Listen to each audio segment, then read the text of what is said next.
This place is buzzing. That's right. This venue is a miniature representation of that time known as the era filled with boundless possibilities.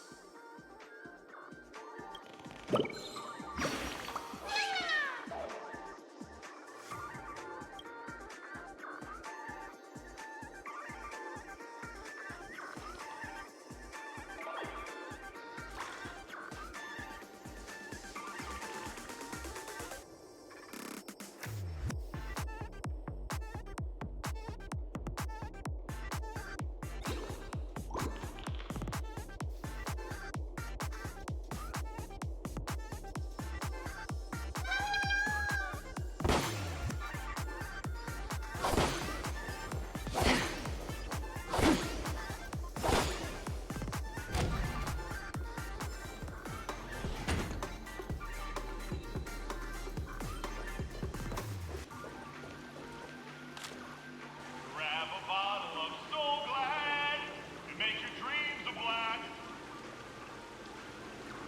Nameless, your arrival reminds me of the grand occasion when Penacony was first established. I was still a young, bright-eyed lad back then, lured here by the watchmaker's ads, full of zeal and ready to make my first fortune in life. Once, during a particularly grueling day, I passed out and was resuscitated by a drink from Mr. Sousa. That sweet taste has since been etched in my mind, and that was what drove me to create the Soul Glad that we all know and love today. The dream-chasing era was truly a wondrous time. Oh, I miss those days, and the watchmaker. Scorched Sand Hall is my homage to that time of boundless possibilities. I wholeheartedly hope you make it to the finish and emerge as the next superstars of Penacony. Now then, is there anything you'd like to say before the competition officially begins?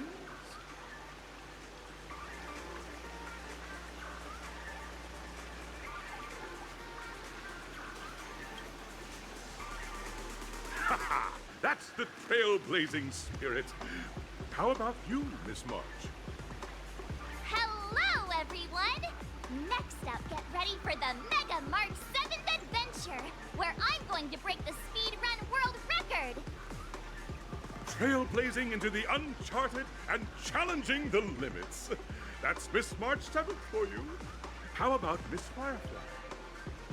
I hope that by the end of this journey, everyone will have achieved the outcome that they hoped for. Ah, a wonderful wish! Miss Himiko, what are you expecting from your team? Safety first, everyone. Simple words, but full of warmth. Waiting for you are 3 stages, each connected to that era. The first 2 stages offer 2 distinct paths to choose from, with unique challenges on each route. And in the last stage, you will face off against a champion who has defended the title to this very day. A beloved contender whose noble virtues are unrivaled. Those are the rules. Simple. Everyone clear? Now, I hereby announce that the 33rd Scorched Sand Festival of the 20th season, sponsored by Soul Glad Enterprises, has started.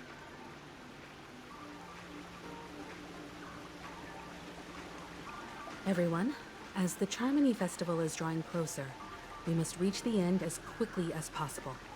Factoring in efficiency and safety, splitting up into 2 groups is the best choice. March and I haven't known Miss Firefly for too long and aren't overly familiar with her. It'd probably be better if the 2 of you paired up. Fine by me. Let's do it. All right. I don't have a problem with that.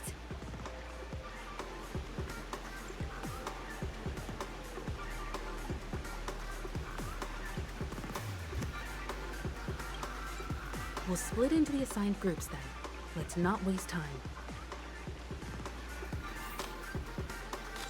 How would I know what?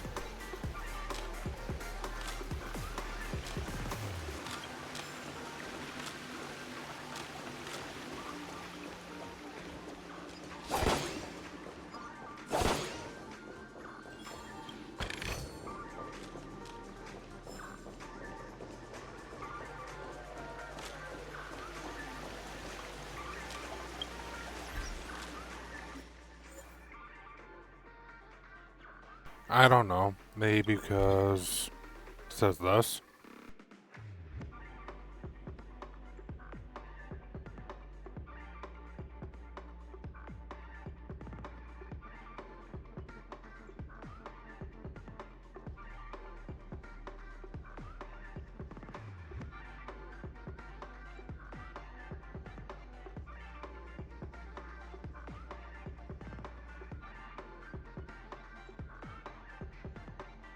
It was part of this update.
As I was saying before the ads, I was part of this update.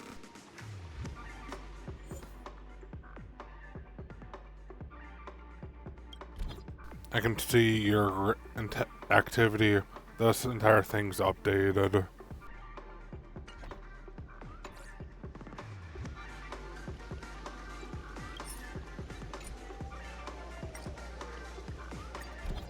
You can even see mine too.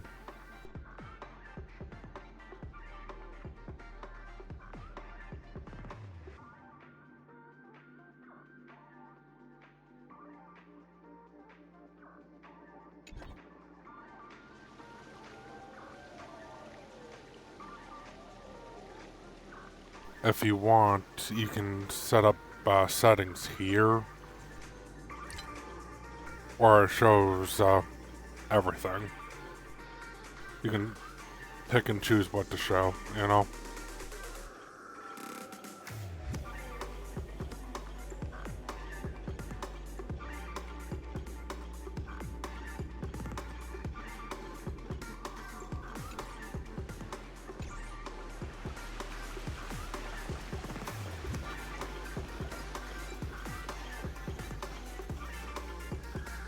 Welcome to the first stage of Soul Glad Enterprises' 33rd Scorched Sand Festival of the 20th season, Dream Play Fantasia.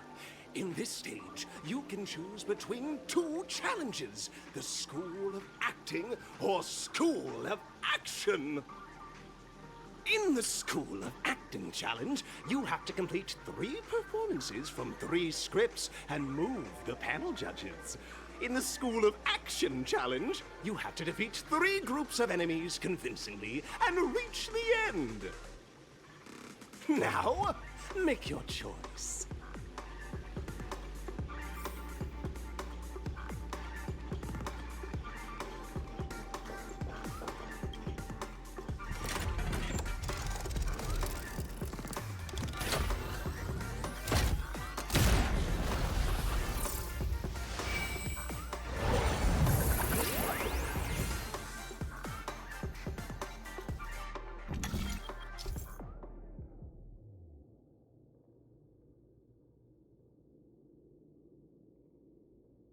Yeah, it doesn't show that. It doesn't show if you missed a 50-50 either.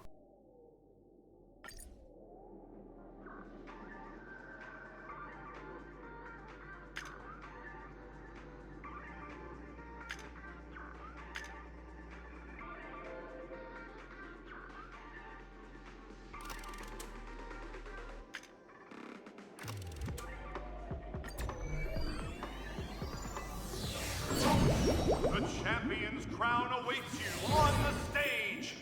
Welcome to the arena of action stars. Please make your way to the stage and vanquish those malevolent scoundrels with your dazzling fighting techniques. The title of Penacony's next big action star awaits you. Competitors, allow me to introduce the rules of this challenge to you. There are a total of 3 stages up ahead, each with their own challenges.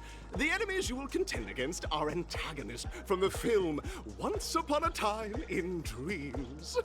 Defeat them swiftly and decisively to set a new record. It's worth mentioning that the fastest time of this stage was achieved by a contestant with fiery red hair.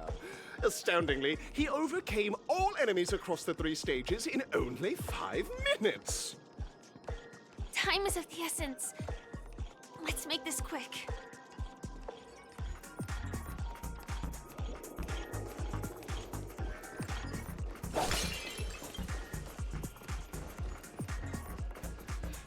Contestants, you are about to confront the monsters of the primordial dreamscape. During this period, Penacony was nothing but a barren wasteland. The dreamscape was fraught with strife and disorder, with memory zone memes running rampant. As dream chasers who've come to Penacony, defeating them is your first step towards success.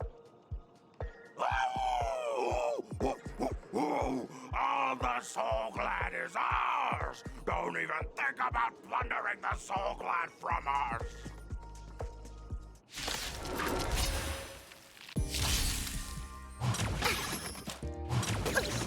Enemy targets detected. Can I have fun this time? Net markers activated. Time for a good old counterattack.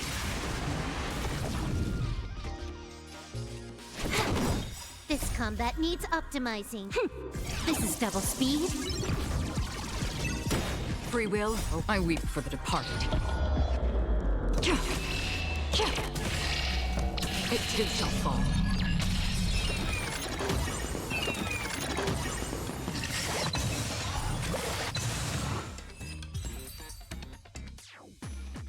Soul Glad! My Soul Glad! Pretty simple. I just hope these tests don't take too long.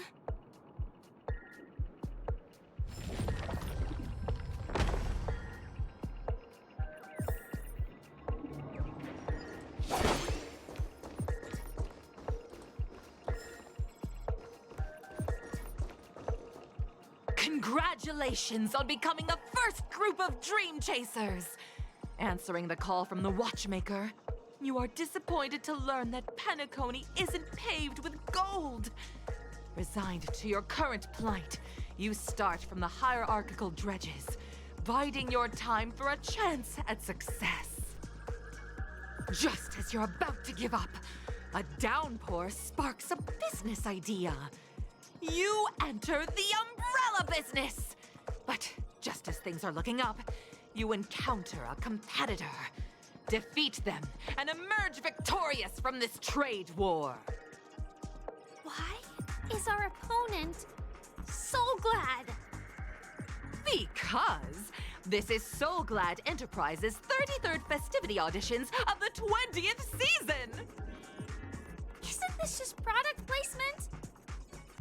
To safeguard the integrity of Soul Glad, I will soar high into the sky and become its shiniest star. Whoosh!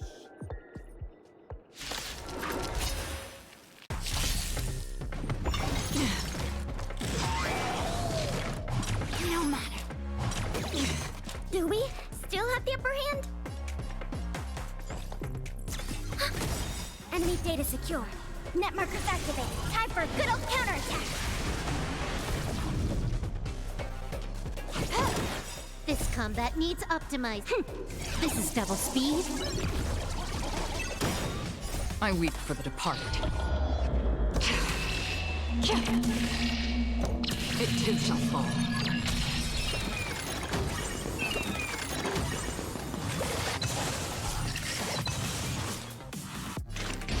Still waters of oblivion. Together as one. Human creations.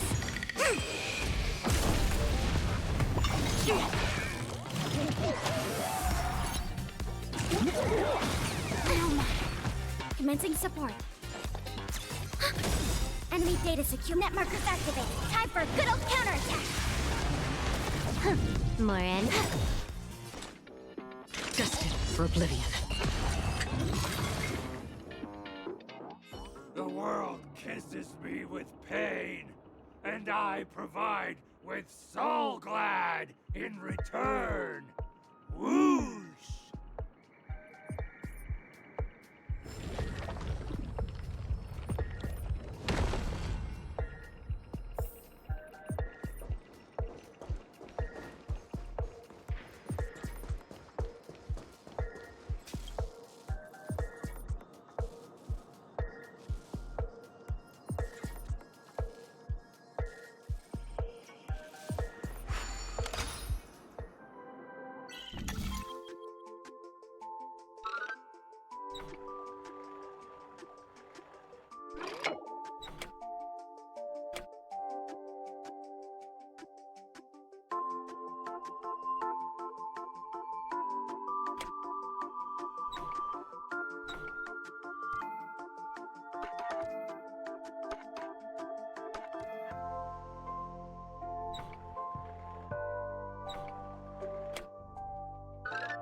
Hey, Yozari. How you doing? And thank you for the follow.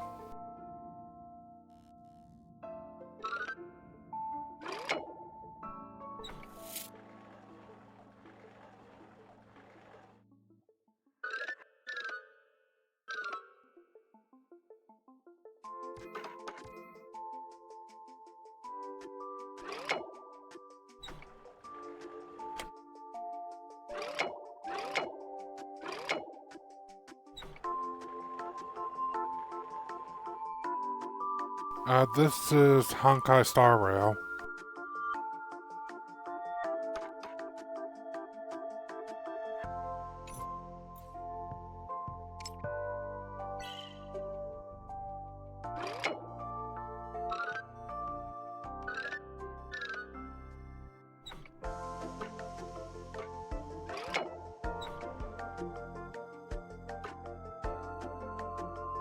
Yeah.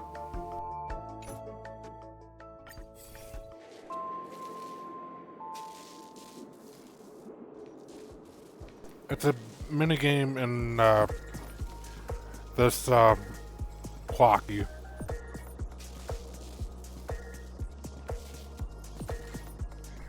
Unfortunately, I couldn't figure out this puzzle, so I'll come back to it later.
Interesting.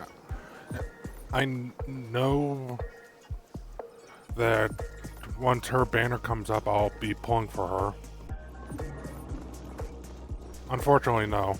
Congratulations to our two Dream Chasers for establishing yourselves as budding stars in Penacony. However, now you face a competitor selling at low prices, pushing you to the brink of bankruptcy. No matter how lengthy the battle, you always persevere. Topple this powerful opponent, and the tides will turn, paving a way to success! None will take my soul glide away from me. I will use the transmutation arcanum to turn into a dinosaur! Roar! Oh, dinosaur! Devour my enemies! Roar! Grab a bottle of Soul Glad and make your dreams a blast! Roar!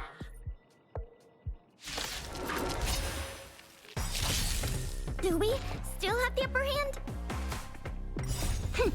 This is double speed. Ready for another?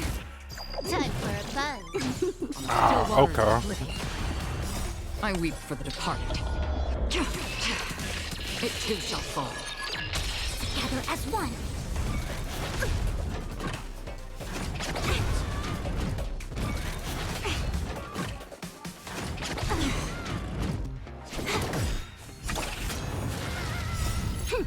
This is double speed. Destined for oblivion. Net markers activate. Time for a good old counterattack.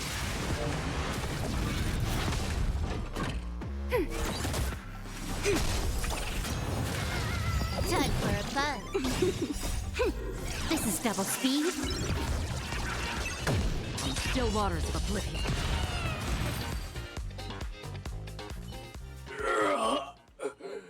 The body withers, but the Soul Glad name shall not. Ah! You truly are a beast, more than I can ever be. That should do it! Okay. Let's go. Mr. Yang is waiting for us. Isn't this fight way off from the actual storyline? Transforming into a dinosaur isn't imaginative enough for you? This is the sort of magic only seen on Penacony. Anyway, let's get back on track. Where were we? Oh, that's right. After an extended battle, you finally emerged victorious! But the companion who journeyed to Penacony with you chose to leave, having lost all hope. In the years that followed, you encountered each other once more on the prosperous streets of Penacony, but dared not call out to one another.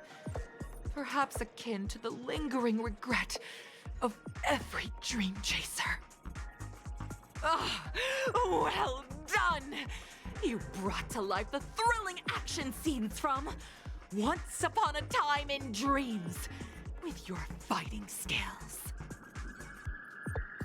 Looks like we won. Let's hurry up and get to the next stage.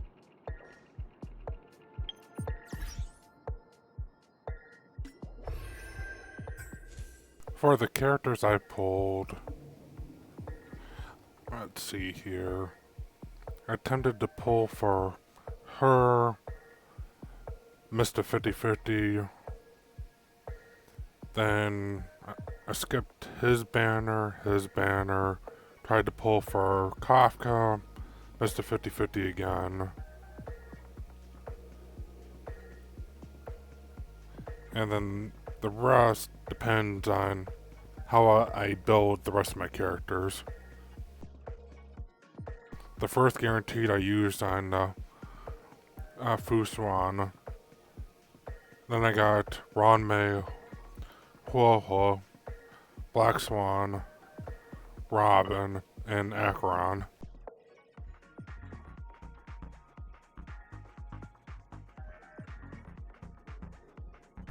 I think out of all the banner pulls I've done, I missed 3 50/50s. One made Bronya E1, and then no, it was 4 50/50s, I believe. Because this one is E2 now.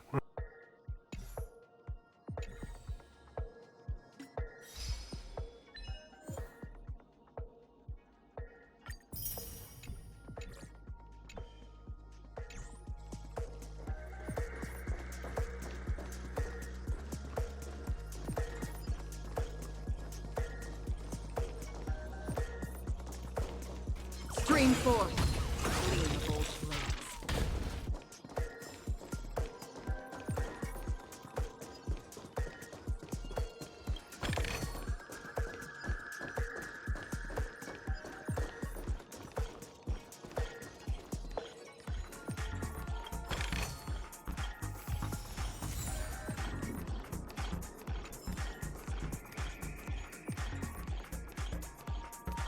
Les, did you pull for Acheron? I don't remember if you did or didn't.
There we go.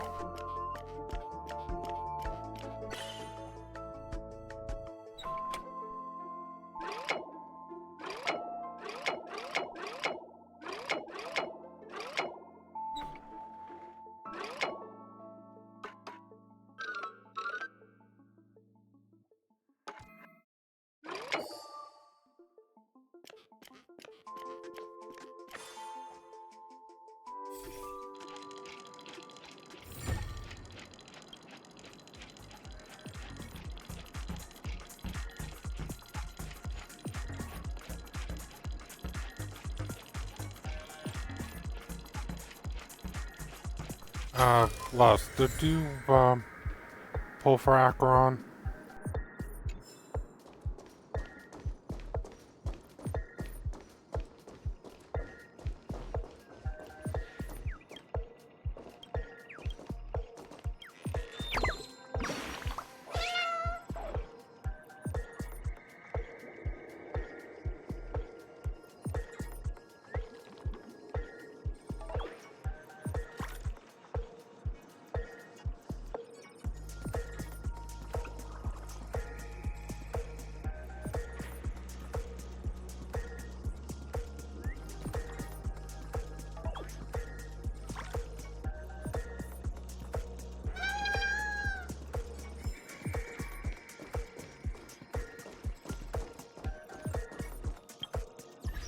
Well, there's one way to find out. Give me 1 second.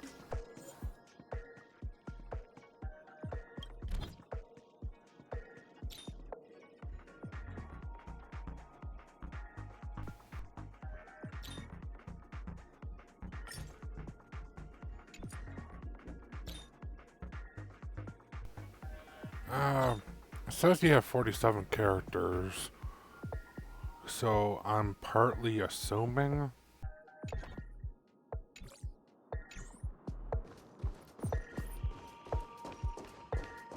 You could probably check later and let me know.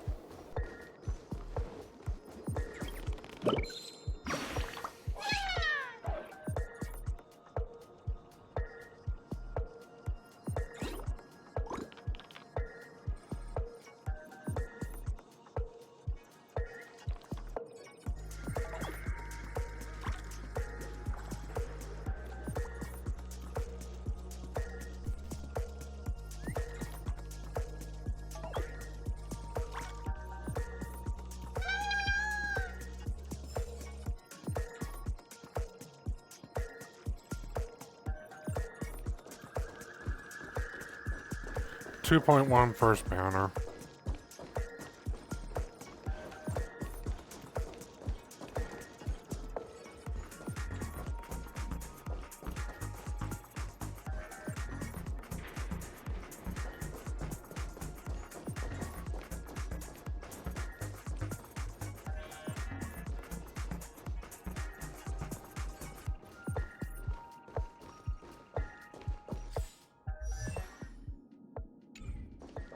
Alright, you know with her skill, it auto-completes the battle, right?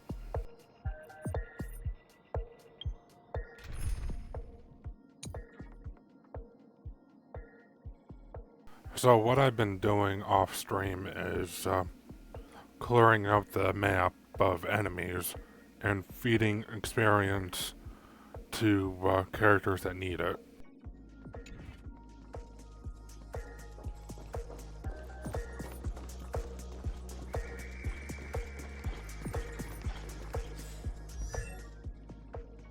Then you can say, I don't think you need to build her. You can set up a leveling party around her technique.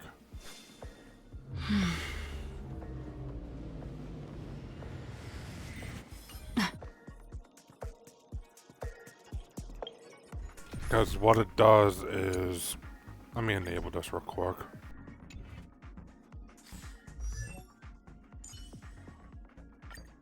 You see that I have a whole bunch of books and a whole bunch of credits. I can just auto add and level up Robin to 30.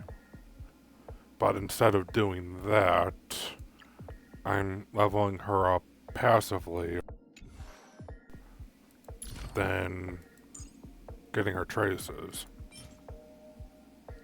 Because I'd rather get her traces out of the way done, then I can go back and level her up to 80 or whatever I need to.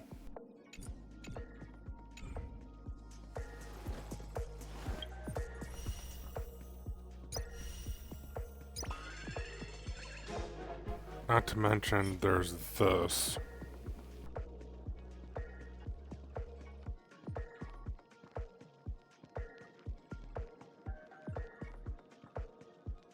I do want to get my hands on this so I can boost her attack even more and pretty much have a good time, you know?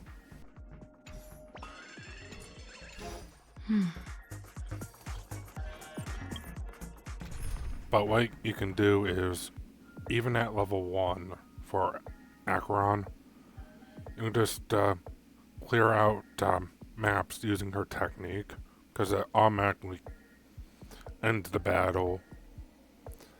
You just have to make sure they have little icon that's above their head so that the technique can work.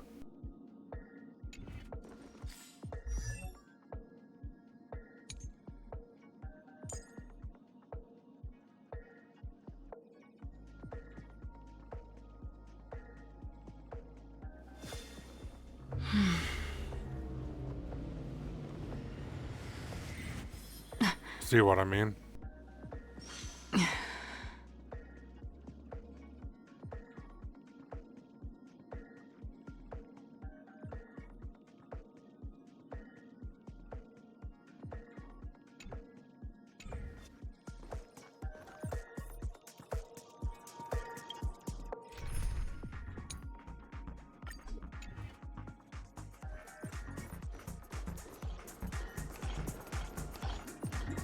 Congrats to both of you for clearing the stage, but more importantly, are you having fun? Fun is more important than success. Look at the time! You finished much faster than that red-haired contestant did. That red-hair contestant. Who is that exactly? You'll find out eventually, but only if you clear the next test first. Welcome to the second stage of the 33rd Scorched Sand Festival in the 20th season, sponsored by Soul Glad Enterprises. Gunfire time! You have the option to choose Gunfire and undergo Brother Hanu's trial, or Time, where you'll face Clucky's trial. And now, make your choice!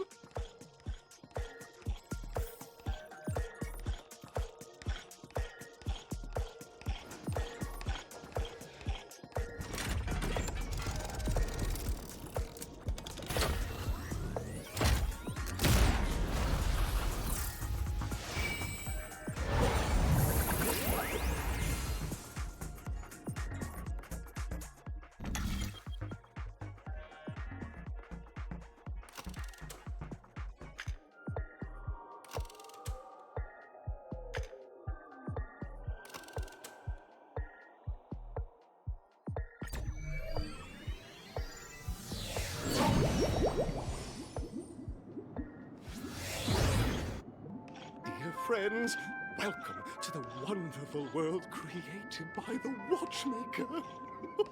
Awaiting you up ahead is the titular character from the beloved Clocky animation, Clocky! It's said that the Watchmaker dreamed up the idea of Clocky when he was just a boy.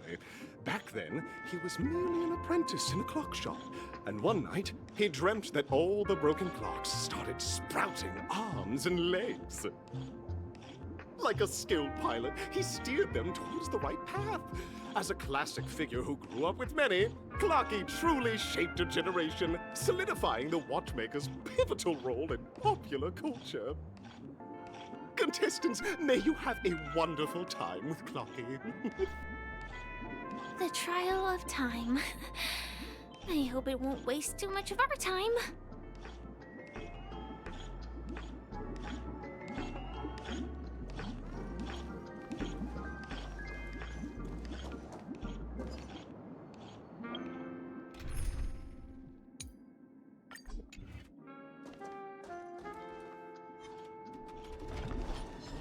forth, lean of old ways.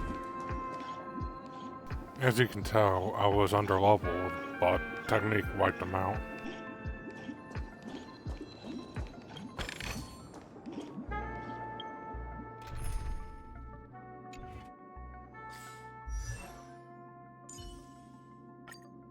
And just gained a little bit of XP because the battle finished.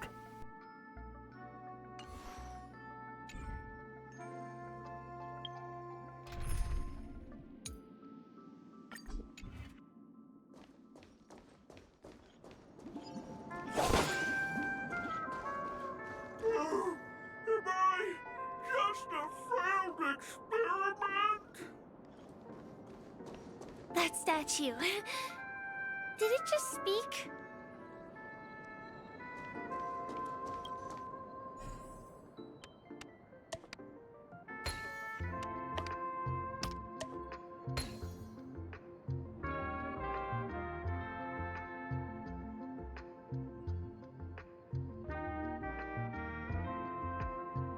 Ah, nice.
I'll come back to this one later. I'll figure it out.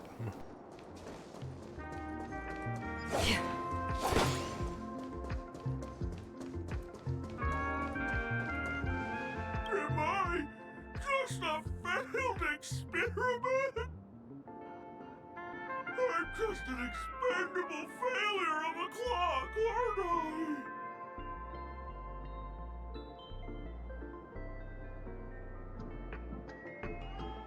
Don't be naive, buddy. Failure isn't a sickness. It's a sin. And sins can't be cured. You guys are just like the other challengers. You want to enter my inner self? Then please be my guest. But you won't find anything worthwhile. I'm just a failed piece.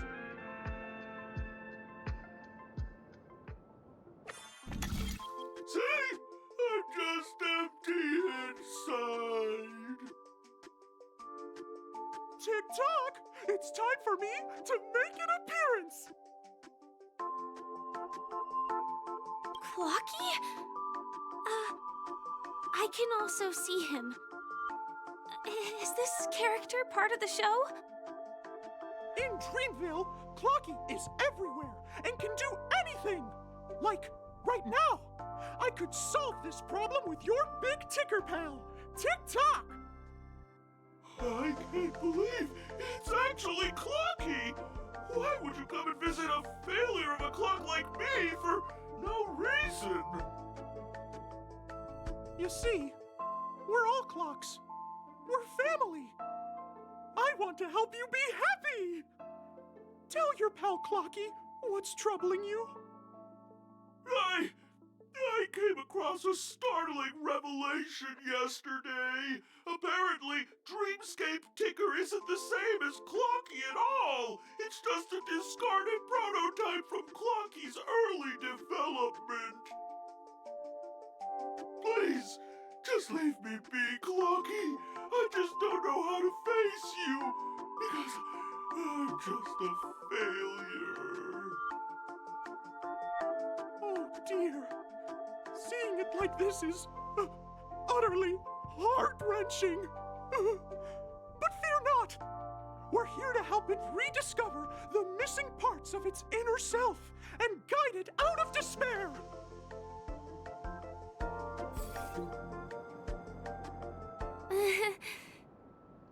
I guess even troop members can experience existential crises. Don't worry, miss. I've already pinpointed its missing parts. Over here, my friends. Better use that hamster ball night speed.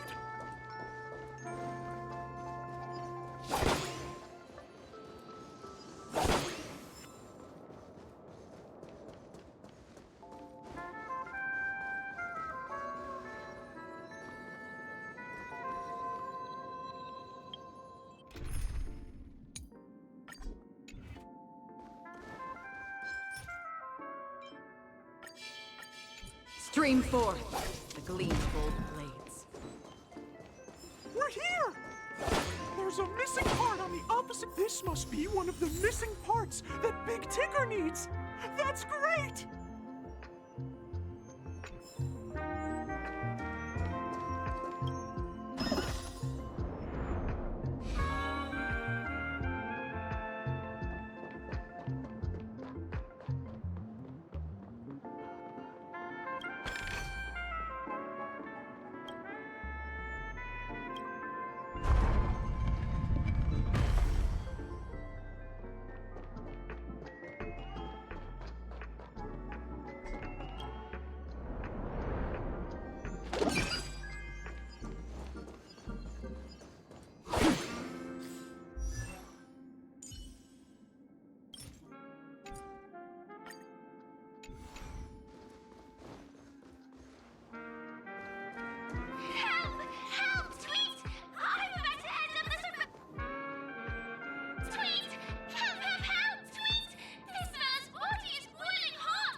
dear!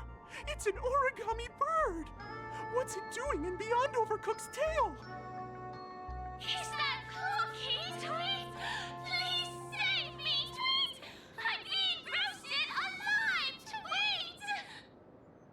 A roasted bird? Oh, this is horrible! Let's save it, quickly!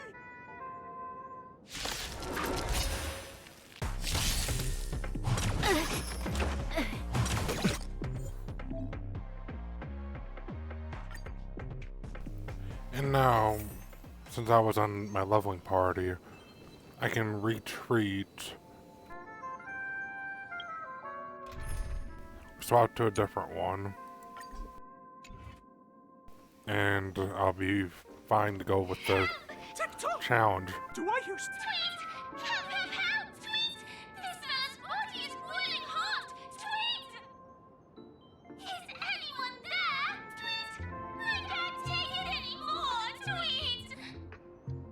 Oh dear! It's an origami bird! What's it doing in Beyond Overcooked's tail? Is that Cookie? Tweet! Please save me, Tweet! I'm being roasted alive, Tweet! A roasted bird? Oh, this is horrible! Let's save it, quickly!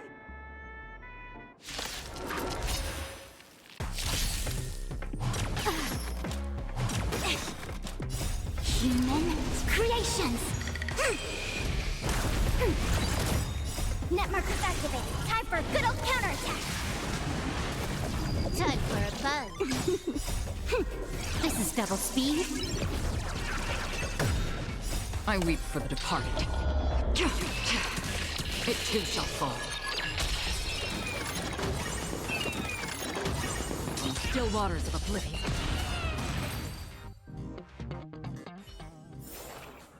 Another blood debt repaid.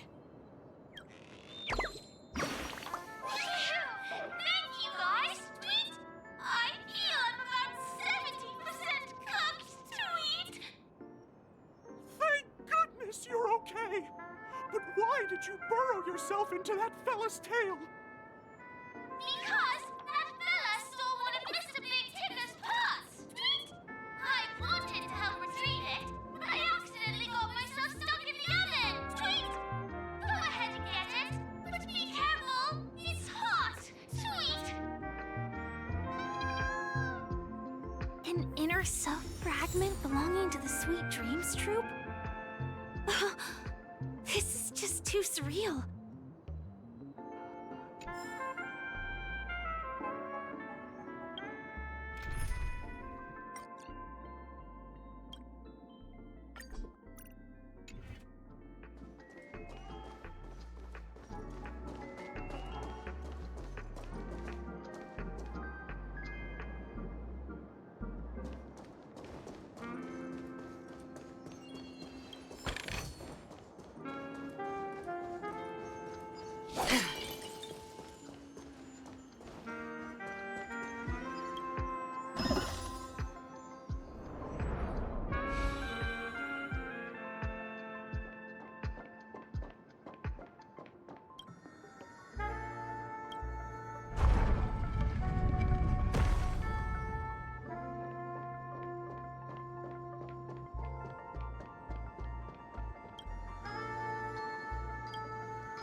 Stream forth to glean golden nuggets.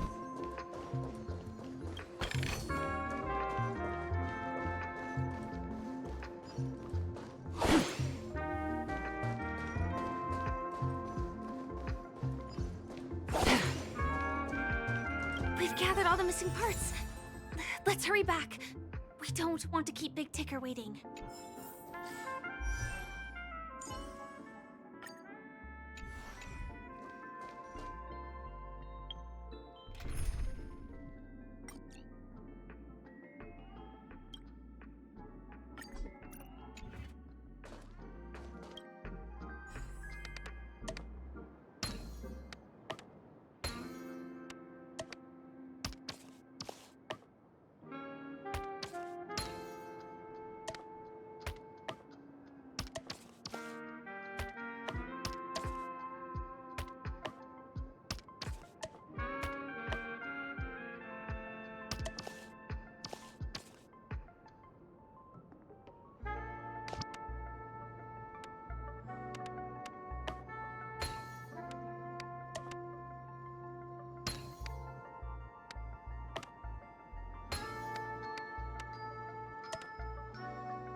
Let's try that puzzle again one more time.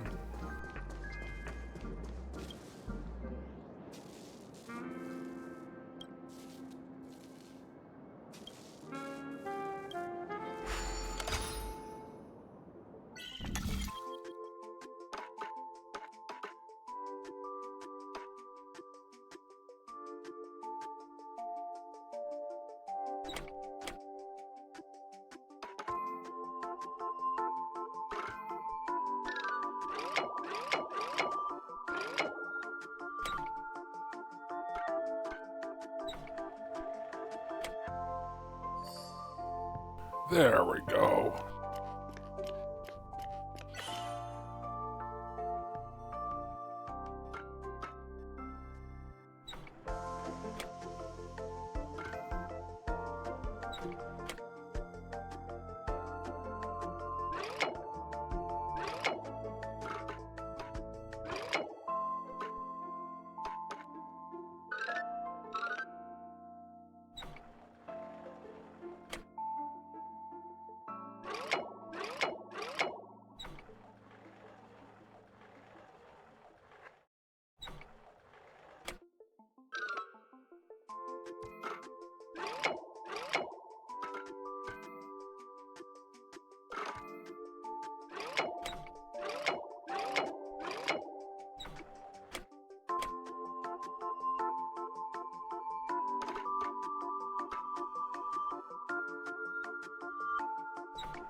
Nice. Good to hear.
As long as you have these, you'll be able to find closure. Tick-tock! Wow!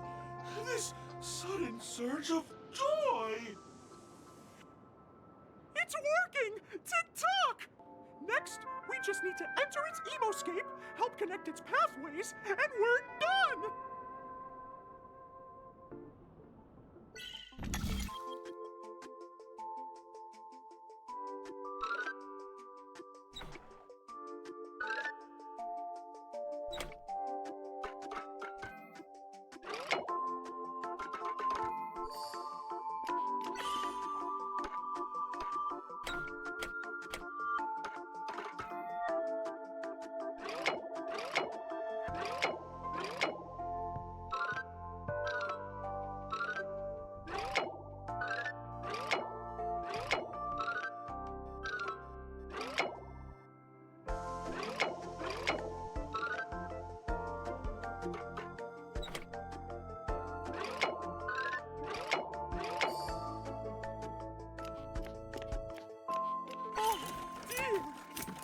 What's going on in here? Your inner self is a mess! I'm not qualified to be the real Clocky! Just give up, Clocky! No! This is unacceptable! You have to face your fears!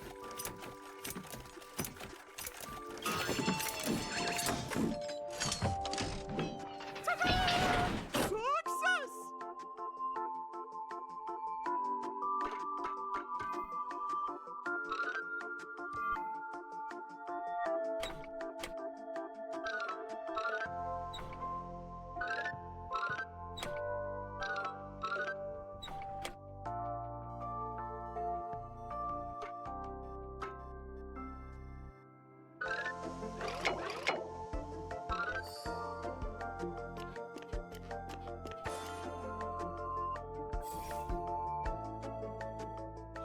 Thank you, Clocky! If not for you, I'd never be able to connect with people like this!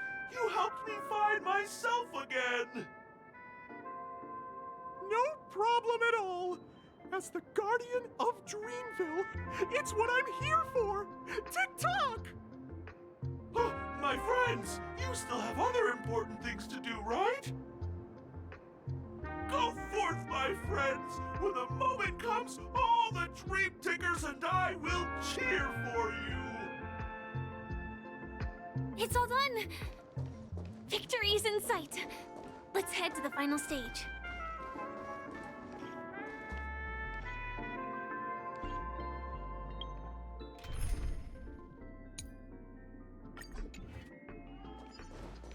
Stream forward, gleam of old blades.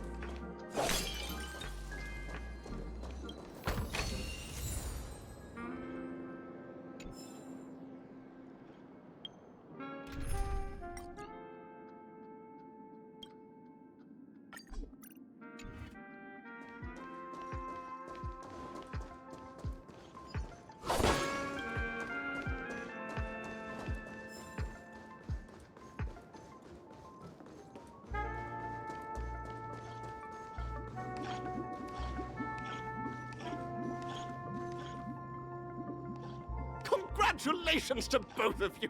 Oh, you've overcome all obstacles and proven yourselves! But, unfortunately, there is only one who can be Penacony's festive superstar. In the final stage, you will face the defending champion. If you fail, you will lose the opportunity to become the festive superstar. Welcome to the 33rd Scorched Sand Festival's third stage in the 20th season, sponsored by Soulglad Enterprises, Superstar Showdown!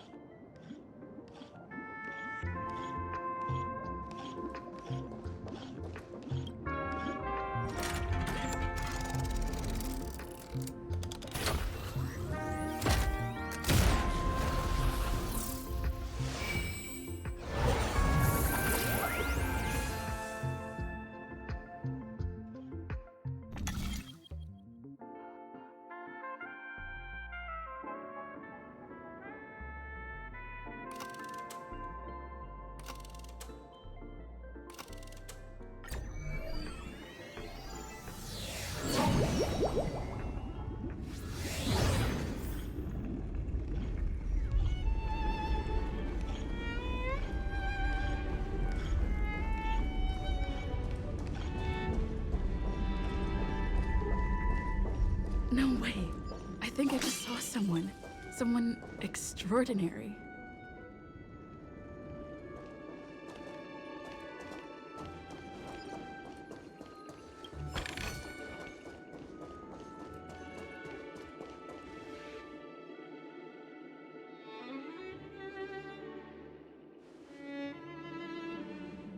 Are you a Knight of Beauty?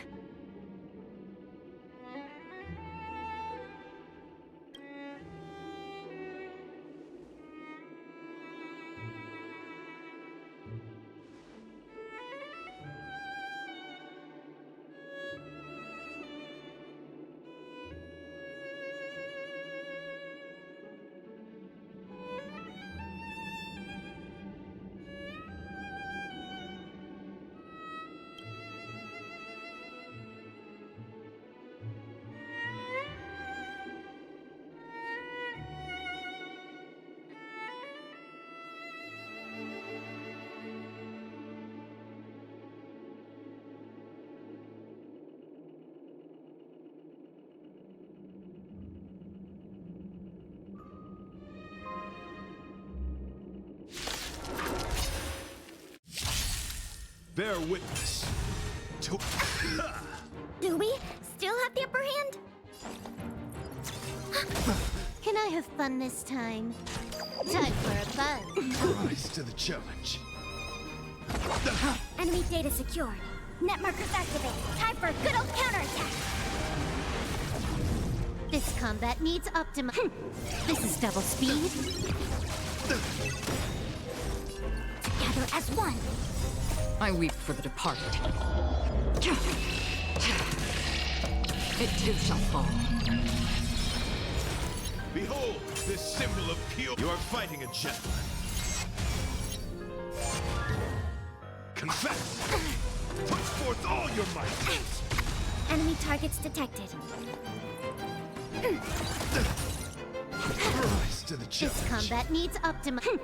This is double speed. Still waters of oblivion. I see through you. Rise to the challenge. All things human creations. Let the duel commence. Enemy data secured. Net markers activated. Time for a good old counterattack. Put forth all your might. Yin and yang.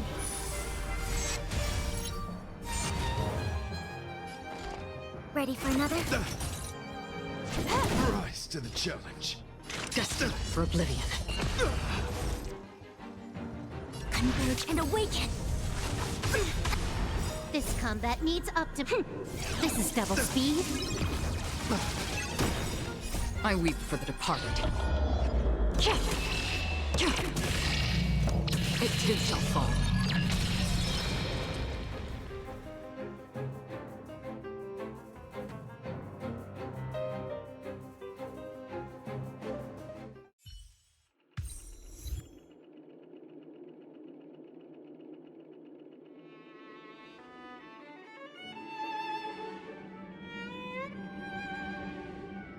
We don't have much time. May fate allow us to meet again, Knight of Beauty. In that case, let's make our way to the end. Penacony's really thronging with talent. I hope we make it in time.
congratulations to the both of you on becoming the festive superstars of this year's Charmony Festival. Before entering the Grand Theater, I, on behalf of the organizers, extend my sincere congratulations to you, wishing you joy under their radiance.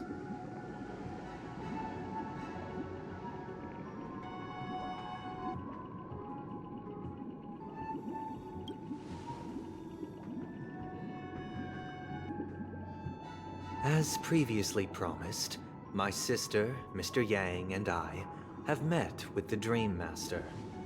We delved into the truth about Penacony and its Stellaron, and have come to a consensus. Both I and the Oak family cannot acquiesce to your request. Just as expected. We acknowledge the perspective of you, Nameless. Penacony does require change, but not as you propose. The planet of festivities cannot and will not revert to a place characterized by chaos, disorder, or anarchy.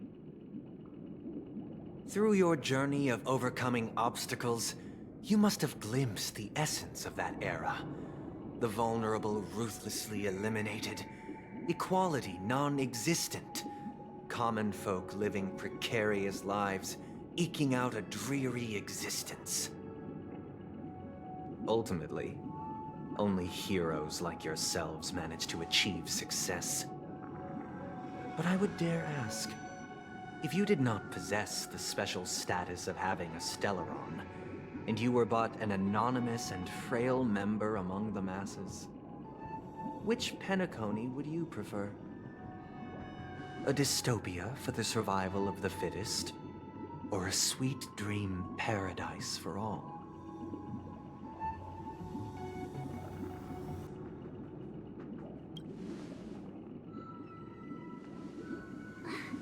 That's not the point!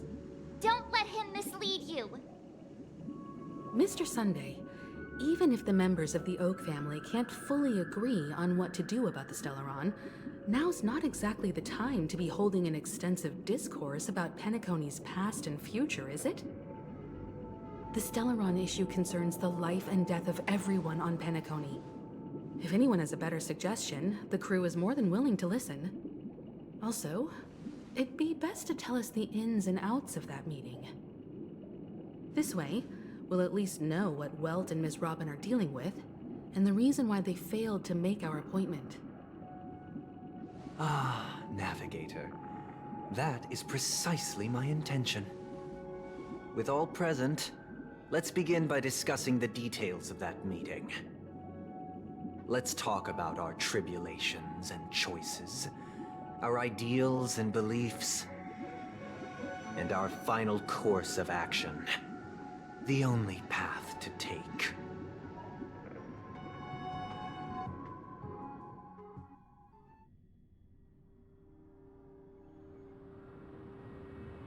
You mean to say that for the longest time, there have been scoundrels who would use the Charmony Festival that I have bequeathed to the masses as a tool to realize their ambition? Indeed, Dream Master. Once the Charmony Festival begins, the Stellaron's powers, along with the song, will be broadcast across the entire planet of Penacony. And then everyone in their dreams will be unable to awaken.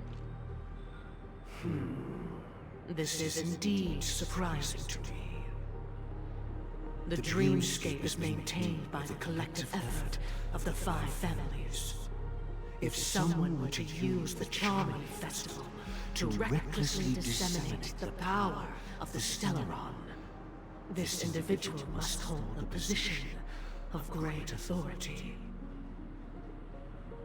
Do you have any suspects? I'd like to ask, did you really not know of the Stellaron's existence? I would have never thought that this nameless would point the spear at me. Quite astonishing indeed. If I have offended, the Astral Express extends its sincere apologies. But the current circumstances are dire and leave no room for meticulous inquiry. We're doing this out of concern for the Dreamscape's safety. So, if you could, please alleviate our concerns. Dream Master, it's just to prove that the Charmony Festival has nothing to do with the Stellaron. If we're being overly cautious, I will return to the stage to offer tribute in song, just per the arrangement.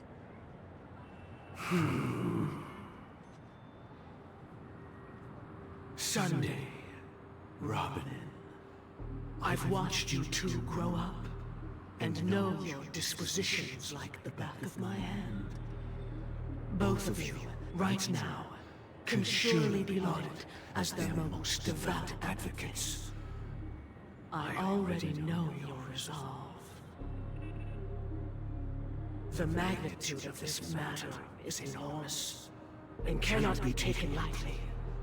Since Mr. Yang has asked with such earnestness, I will personally respond in kind.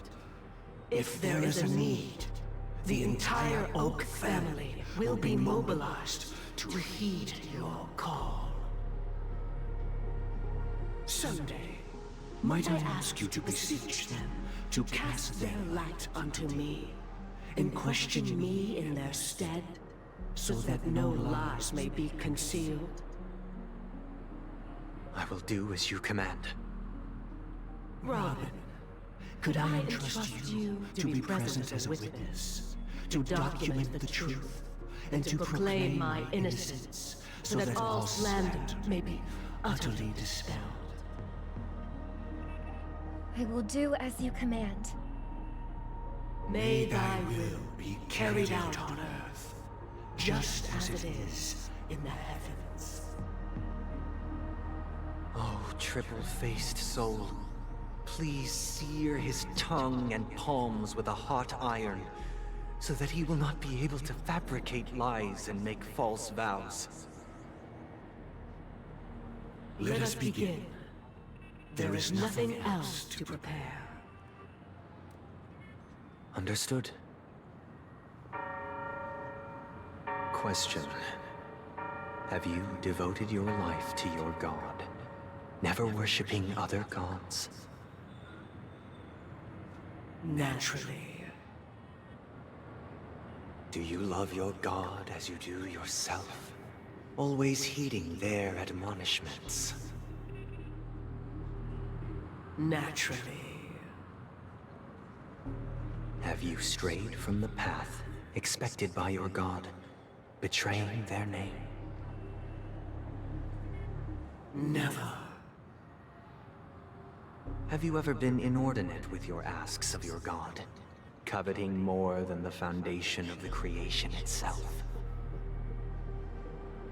Never.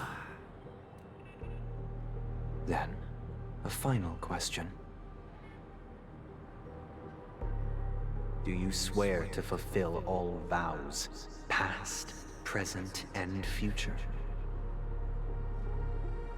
With the Eon as my witness, if I do not deliver on my words, or if I renege on my vows, may I be cursed in accordance with divine law. They have seen your faith, and have endorsed your faith. With this, it can be evidenced... Just a moment. What is it, Mr. Yang?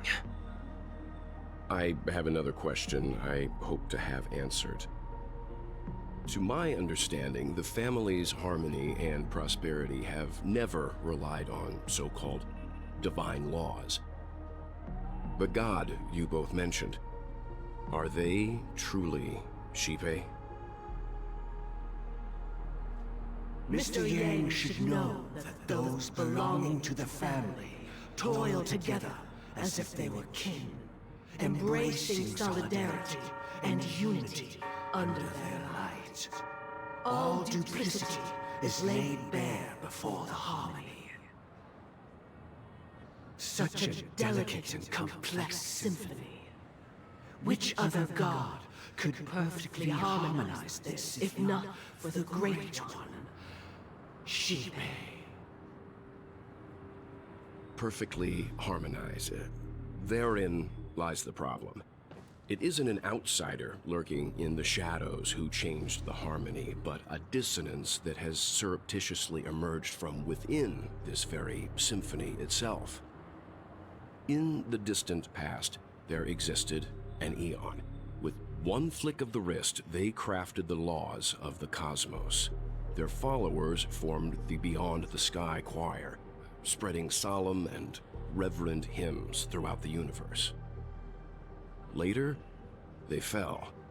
The route traversed by this Eon clashed with the harmony, ultimately being absorbed and fused into it. The chorus that once reverberated across worlds fell silent, and when it echoed anew, it was transformed into the hymn of harmony. Though an Eon may perish, paths with no masters still linger. In the all-forgiving harmony, echoes of bygone dissonance may subtly arise. Mr. Yang. Being overly astute can be a detriment. Especially when you find yourself alone and without allies. So this is how it is. For the sake of our grand cause, Sunday, please afford these two an opportunity to rest. What?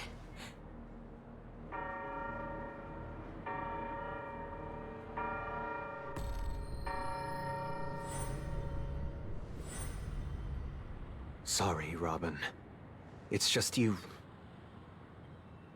I did not wish for you to know this. It's a pity that things have turned out this way. So, this is the true reason I can't sing? The shadow that envelops Penacony is actually... We were never children of the harmony. Our ideal paradise could not have been crafted by Shibe. True bliss can only be guaranteed by the one who transcends the many. Within the foundation of law, humanity establishes civilization, and through harmony, we obtain order.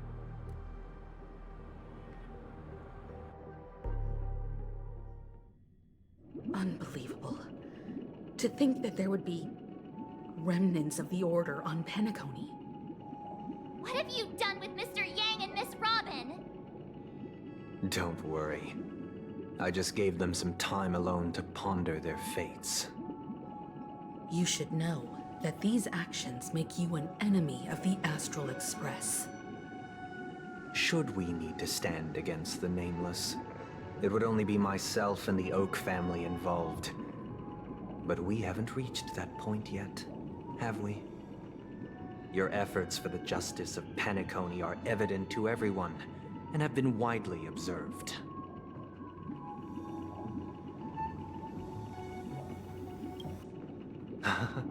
Patience is a virtue. However, I won't hold it against you. On the contrary, I'm here to make my intentions clear.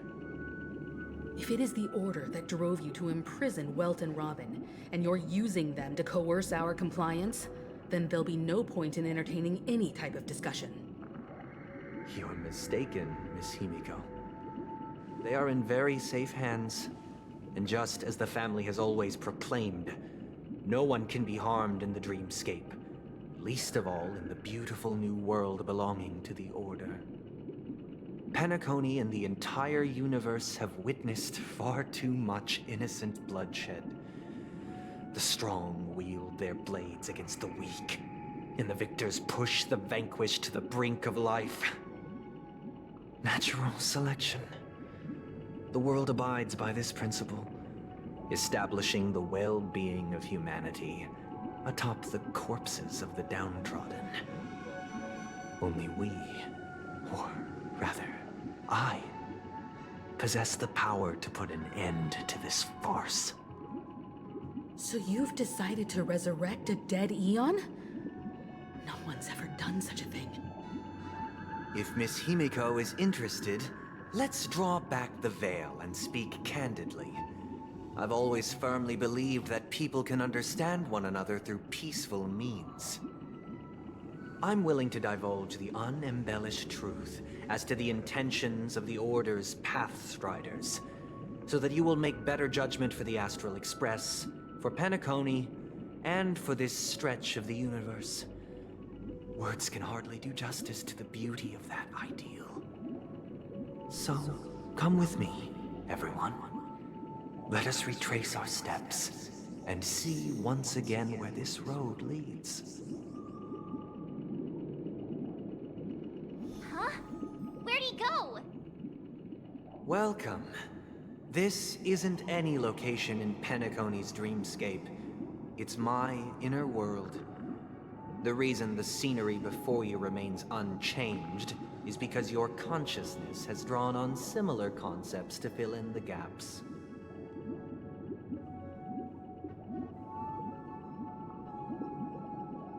Did you do the same to Welt? It's a tuning process. Stronger in effect and more draining on the mind. The gray-haired guest has experienced it before, so she should understand what it entails. Tuning allows you to intuitively grasp my feelings, which also means that I cannot hide anything from you. Now, everyone, please look at the huge screen. The road we once took begins here. From this point on, you will witness the numerous decisions I've faced. I've selected a portion of these to share with you.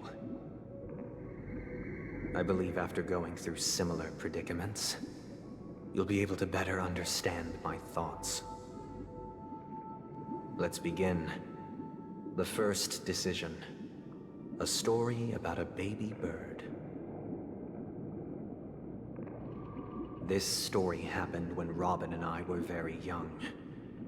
We were victims of the Stellaron disaster, and the family's Mr. Gopher Wood, who would later become the Dream Master of Penacony, saw that we siblings had no one to turn to and took us in.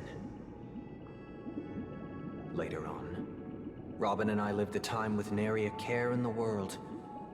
One day, after dinner, while my younger sister and I were lounging about in Mr. Gopher Wood's yard, we spotted a fledgling Charmony dove all on its own. That baby bird was tiny. It didn't even have all of its feathers, and it couldn't sing. When we found it, it was already on its last breath, having fallen into a shrub, probably abandoned by its parents. We decided to build a nest for it right there and then. However, thinking back, that winter was unusually cold, with fierce winds at night in the yard, not to mention the many poisonous bugs and wild beasts in the vicinity. It was clear that if we left the fledgling in the yard, it stood no chance of surviving until spring. So, I suggested we take it inside, place it on the shelf by the window, and asked the adults to fashion a cage for it. We decided that when it regained its strength enough to spread its wings, we would release it back into the wild. The tragic part, something that we'd never considered, was that this bird's fate had already been determined long before this moment. Its destiny was determined by our momentary whim. Now, I pass the power of choice to you all. Faced with this situation, what choice would you make? Stick to the original plan and build a nest with soft net where the Charmony dove fell. Or build a cage for it and feed it, giving it the utmost care from within the warmth of a home. I eagerly await your answer.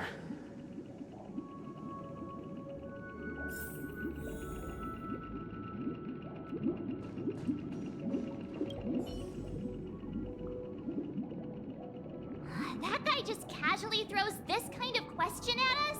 What exactly is his deal? But fine, I'll answer, I guess. If it were me, I guess I'd choose to build a cage for the little Charmony dove. After all, leaving it there, it's bound to get hurt by wild animals or something. And that'd just be too sad.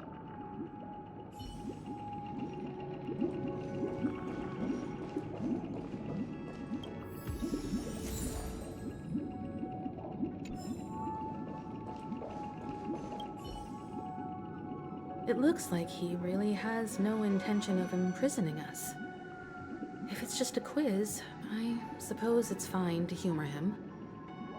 Back to the question. I would personally choose to build the little Charmony dove a cage. No special reason.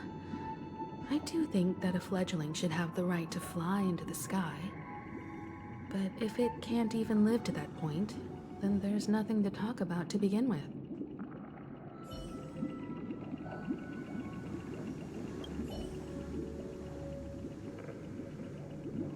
I can't decipher his intentions right now, but based solely on that question, I would probably choose to build that dove a cage. Even if I was gonna release it back into the sky, it'd have to be strong enough to fly first.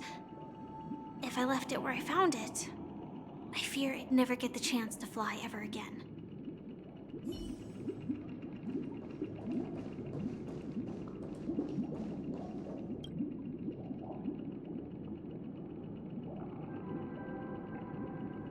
I'm happy to see that you made a choice similar to ours. If your mind is made up, let me reveal the outcome of this choice. We passionately nursed it back to health, preparing only the best food for it every day. We even preened its feathers. Later, on the day that Robin left Penacony, we opened the cage door and let it fly back into the sky. I watched it for a long while by the window, probably about 3 or so days.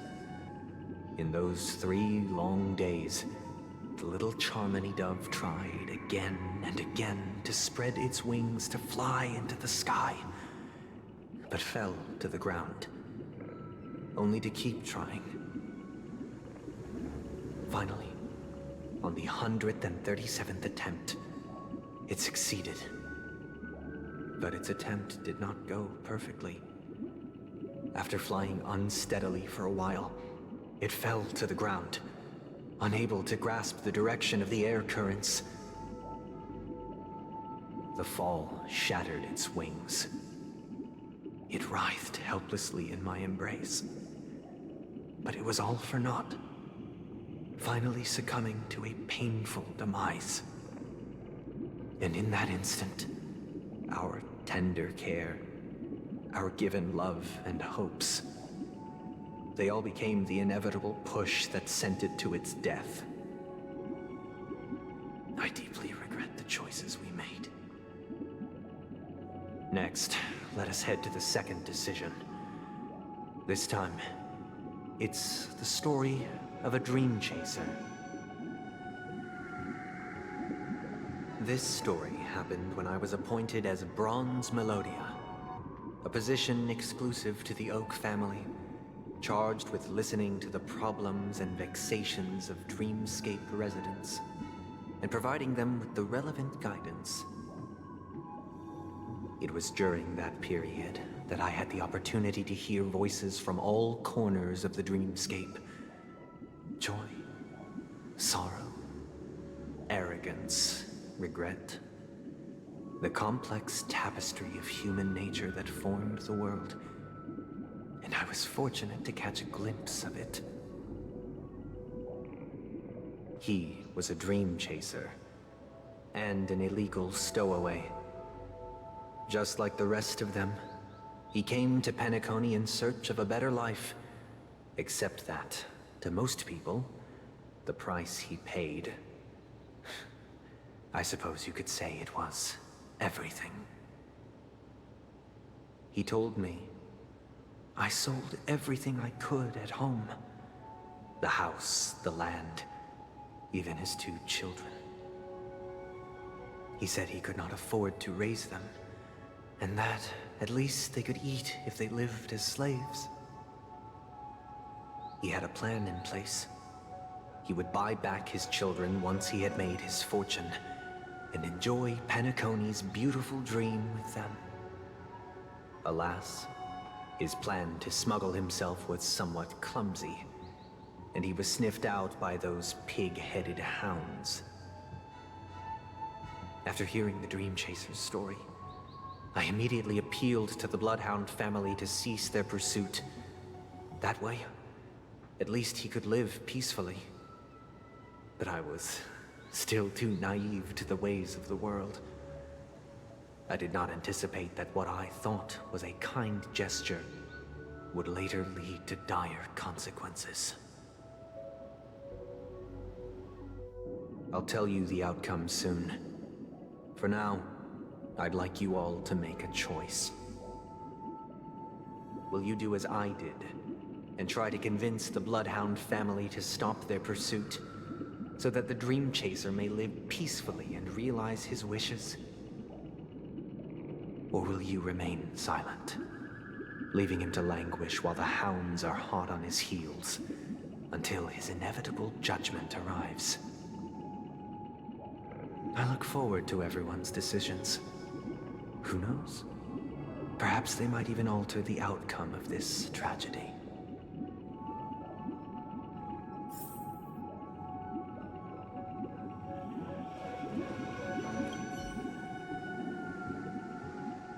A Dream Chaser story. If I acted out of kindness, I would probably ask the Bloodhounds to stop their pursuit and lend him a hand. But what cruel repercussion would this choice result in? I think Sunday must have been deeply impressed by the limitations of the strong defending the weak through this incident.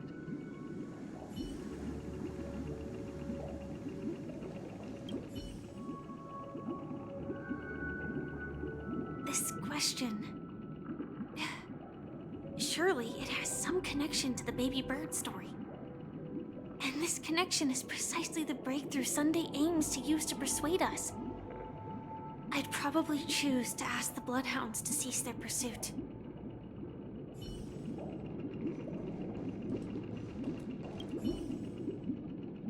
It seems illegal stowaways are really quite common on Penacony. But that guy in the story, I don't think he deserves any sympathy at all. He sold his kids to chase a dream. Even if he intended to go back for them, it's still insanely irresponsible. With that thought, there's only one choice. Let the Bloodhounds send him back home. This person deserves to be punished.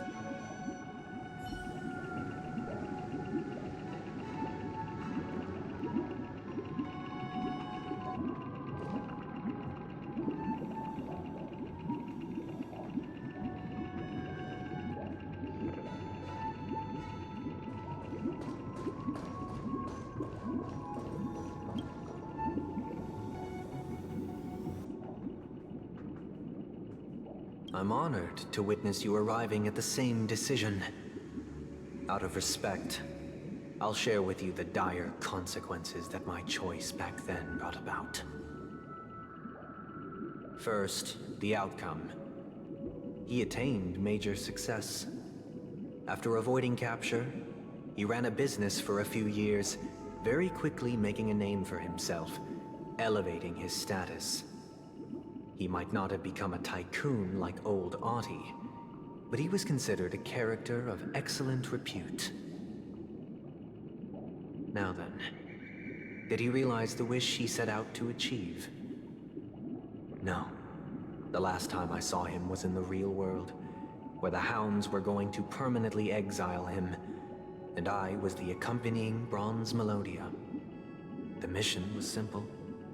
Listen to the criminal's repentance. He told me the reason he was in this predicament was because he conspired to usurp the head of the Alfalfa family. When I asked him about his 2 children, he instead responded with a question. What children? In the end, my heart aligned with the harmony, and the good deed I dared to undertake held no value, turning instead into a wrongdoing. It created a lamentable oppressor and countless oppressed individuals. As to your choice, I once again offer my heartfelt apologies. Next comes the third and final decision. And the story this time is my own. This story happened the day I was appointed the Oak family head. At that time, Mr. Gopherwood was the current Dream Master, and as per his wish, we had a private conversation. What surprised me was that the Dream Master had only come to deliver a letter to me. He let me read its contents, and it was a letter from my sister. The letter contained the usual pleasantries, anecdotes from her travels, nothing out of the ordinary. Just as I started wondering how this letter related to our discussion, the Dream Master began to speak. Do you know who wrote this letter? My sister, of course. But why would you personally visit me to hand me a letter from my sister containing mere trivialities? To help you grasp the full scope of this issue. Do you know where Robin is at this moment? From what the letter indicates, she must be in Caspelina 8, correct? She's touring there right now. Correct. Has she mentioned anything about a stray bullet? A stray bullet? What? A war has broken out on that planet. It is because of this very reason that Robin chose this destination. To spread the word of the Harmony. And to save the lives of that planet. She personally made for the front lines. She hoped to ease the people's suffering with song, and was willing to brave mortal danger to deliver the IPC's medical supplies. Unfortunately, stray bullets show no such compassion. Is she all right? If the operation was successful, she should probably be recovering in the field hospital. By the eon above, the bullet struck her neck directly, yet possibly as a reward for her consistent deeds of harmony. It didn't hit any vital arteries. Once you've attended to your outstanding tasks, it'd be advisable to write her back as soon as possible. Those damned savages! I'll pack my bags right away. My gratitude for bringing this to my attention, Mr. Gopherwood. Now you understand why she always wears such elaborate neck ornaments, don't you? How could this happen? Miss Robin. It's all in the past, so please don't worry.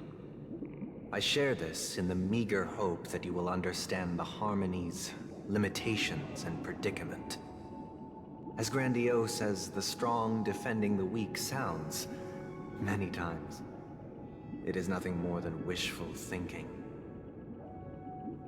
Likewise, I've prepared one last question. one last choice. But rest assured, this choice will not have any grave consequences. Because this is merely a figment of imagination, a nightmare that has haunted me through countless nights. If you ever had the opportunity to make a choice like I did, would you still support Robin's journey on the path of harmony?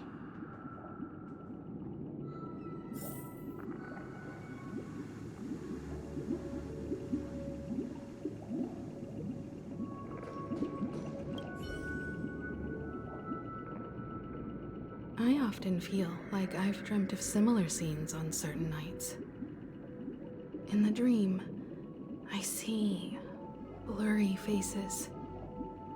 I don't know who they are, but I sympathize with all of them, fighting for survival against some unfathomable force. Their confusion and fear are lucid to me, but I also remember they chose never to give up. Just like Miss Robin. If Mr. Sunday's question leaves you puzzled, you should find the answer from your own experiences. With each trailblaze, dangers and tribulations will surely follow. But would you ever back away? Would you stop March and Don Hung from reaching their next destination? I believe you have an answer of your own in your heart.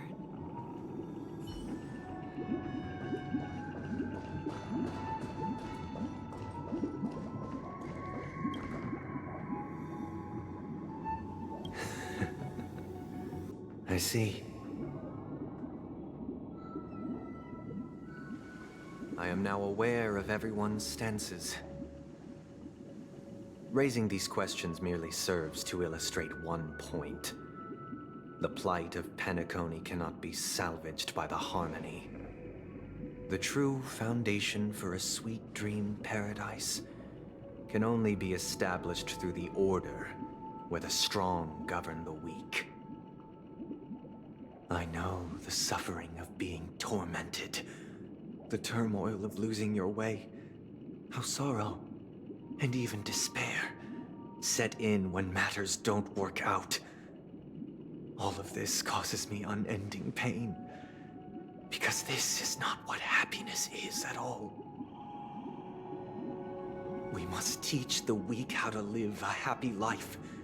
And this life isn't some noble propriety that the upper crust preaches, but in definitive terms, a way of survival that belongs to everyone. So what is your definition of living a happy life? Good question.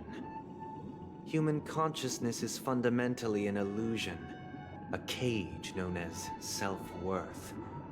People lured in by this illusion make mistakes, yet still ask that external influences bear the burden. When one mistake after the next permeates the masses, they become impossible to trace. Thus, the amassing of these individual cages culminate to form a prison, a place dictated only by the rule of survival of the fittest. Nature is always accompanied by predation and sacrifice. Its antithesis is known as order. That is what I want to do. Unite people's happiness under the banner of order. They won't need to make bitter choices any longer, nor face the weaknesses of humanity. They can cast aside their primal instincts to build a haven for mankind. Simply describing thoughts is far too abstract, so allow me to provide a simple example. As you all may know, there are societal norms like weekends and long weekends that exist on some worlds. During these hard-earned rest days, people are given the chance to extricate themselves from the stresses of everyday life, allowing a certain tranquility to return to their souls. And it is only on these days That people do not have to adhere to the law where the strong prey on the weak. They can live out their lives happily during these brief intermissions.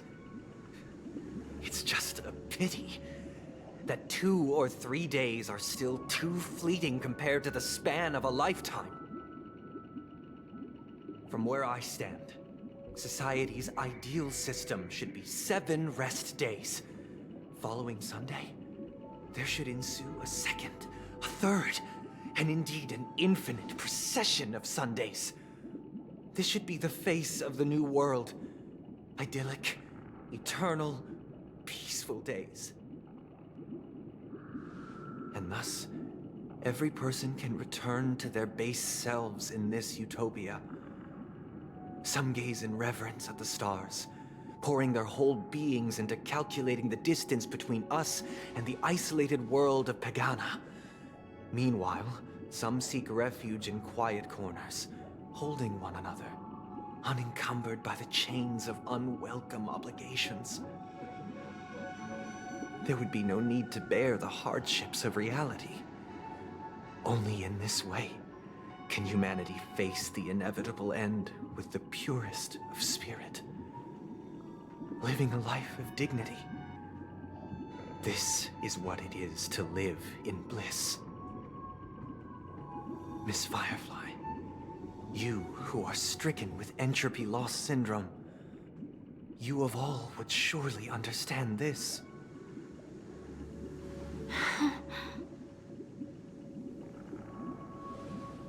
It sounds like a flawless theory.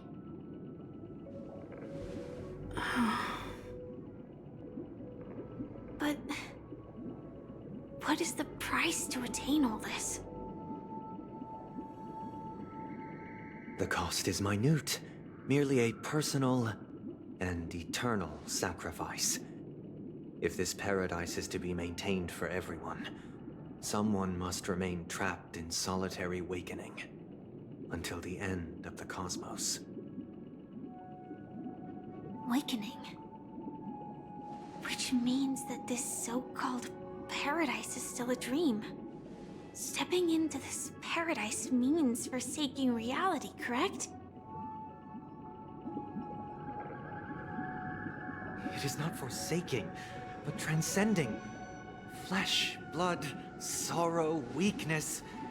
If the physical is the root of spiritual suffering, it is only logical that we defeat it. But in this supposed bliss, people won't have defeated their demons. The chance to overcome their tribulations would be forever lost to them. In other words, it is an escape. That's another way of understanding it. But there is no shame in escape. On the contrary, the seeds of escape exist in everyone's hearts. Don't you agree, Miss Firefly? And as to why we sleep, it is because we are afraid to awaken from our dreams. But this is not in conflict with the grand plan. Only in acknowledging this can we truly understand the frailty of human nature, and from there, show compassion and protection.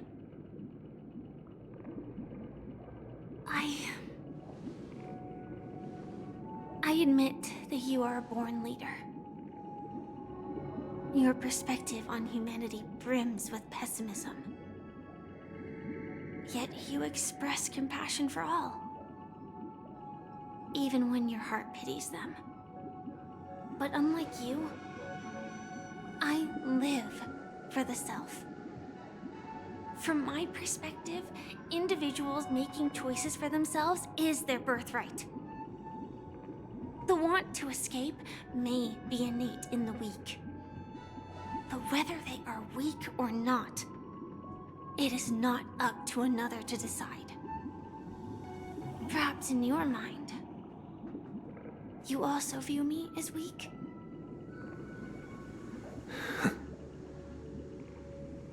Because I don't think so. Since Miss Firefly has said her piece, The Astral Express will also naturally give you our answer. We'll leave it to you. Just as Mr. McHale instructed before. Tell him our choice.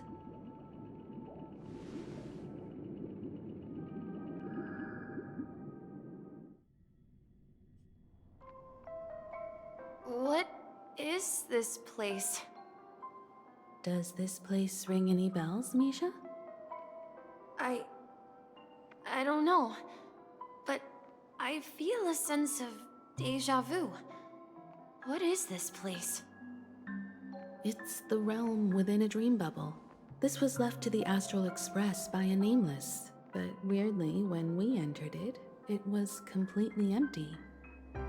Dr. Edward from the Dreamscape sales store told me that dreams are formed from memories, and a dream bubble can't take shape if its core is empty. So I thought you might be able to help us in unraveling this mystery, Misha. As a hotel doorman, you know Penacony best among us. I don't know much about dream bubbles, but if you want to figure out what this mansion is, I'll do my best. I'm counting on you then. Himeko, I still don't get it. Why were you so sure that Misha had a connection with this dream bubble? I wasn't sure. It was just a hunch. But since Misha feels familiar with this place, my hunch might be correct.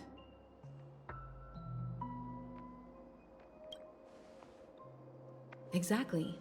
This is where you and Firefly encountered death, which we now know as dormancy.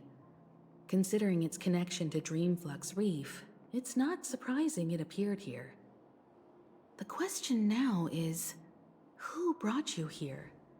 Based on the clues we have so far, it's unlikely to be that masked fool, so identifying them is crucial to us.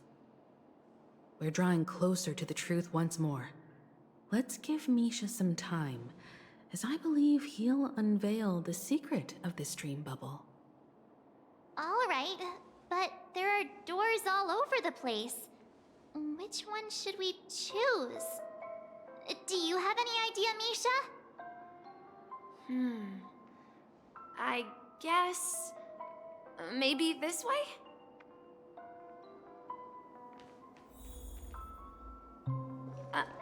I'm not entirely sure, but... let's give it a try.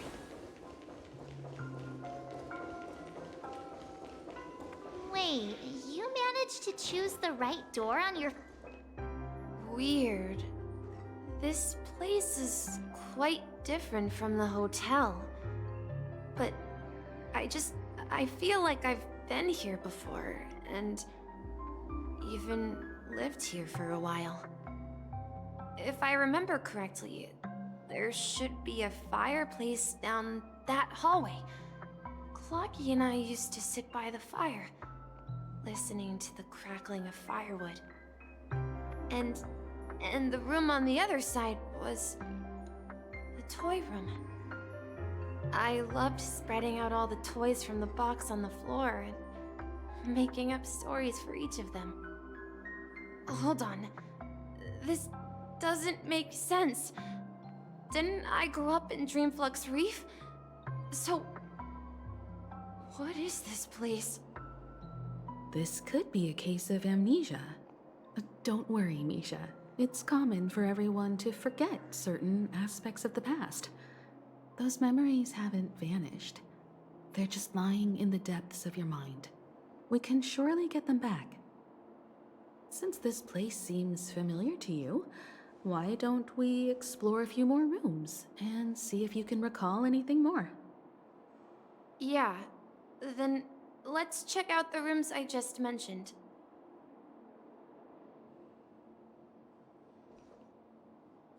Tick-tock. Tick-tock. Tick-tock. Tick-tock. Tick-tock.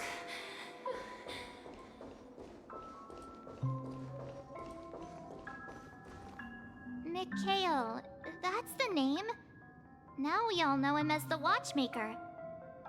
So, who is he talking to? Do you know anything about it, Misha? I'm sorry. I don't know much about the Watchmaker. But, Mikhail... Anything special about that name? Mikhail is Grandpa's name. Grandpa? Do you mean you're the Watchmaker's grandson? But we haven't heard anything about the Watchmaker having descendants. And the name Mikhail is not rare. Perhaps it's merely a coincidence. Could you tell us more about your grandpa, Mikhail? Yeah, sure. He was a seafarer who fearlessly ventured into mysterious seas and storms. He was always on the sea and had lots of friends who accompanied him on his travels.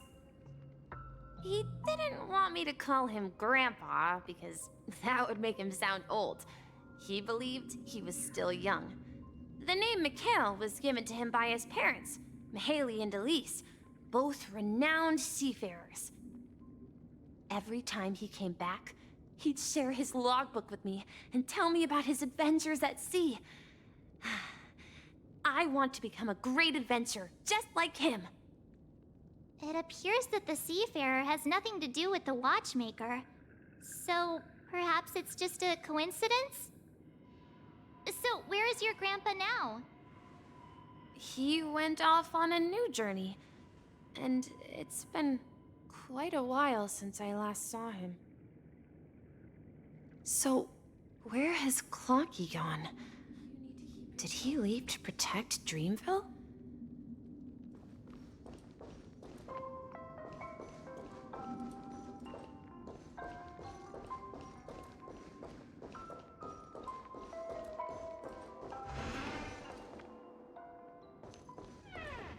I heard some noises from the room. Origami Bird? That's a friend of mine. You and Origami Bird are friends? Yeah. It's a member of the Compass crew, just like Clocky and Miss Mirror. And there's more than just one Origami Bird. They are a big family with lots of brothers and sisters who look the same. They follow Miss Mirror's orders and handle all sorts of jobs on the ship. They're the best sailors. Sailors? Can Origami Birds be sailors?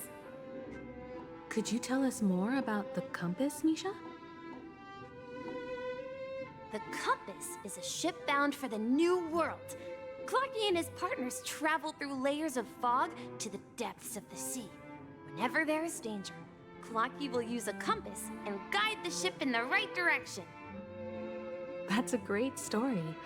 But in the Penacony cartoon, Clocky and his partners have always lived in Dreamville and never ventured out, right? Huh?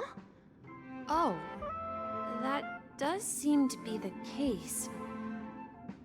Weird. I clearly remember Clocky arrived in the New World in the end. Perhaps Clocky has a hidden past. I think I hear the sound of water. You once mentioned there's a magnificent fountain up ahead.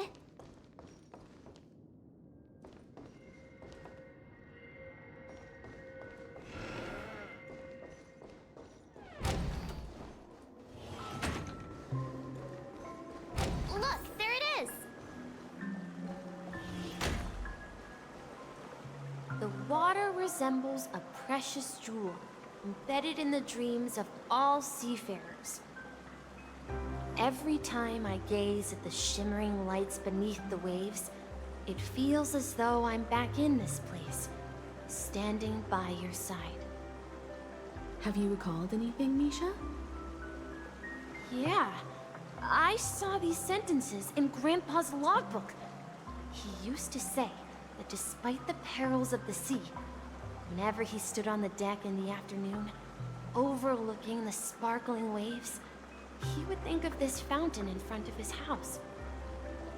He often said that those moments felt like returning to his family's side, and the difficulties at sea didn't seem quite as challenging.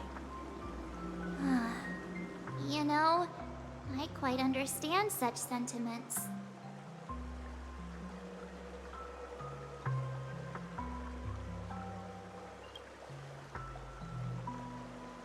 Hey, don't tease! I was just being a bit sentimental.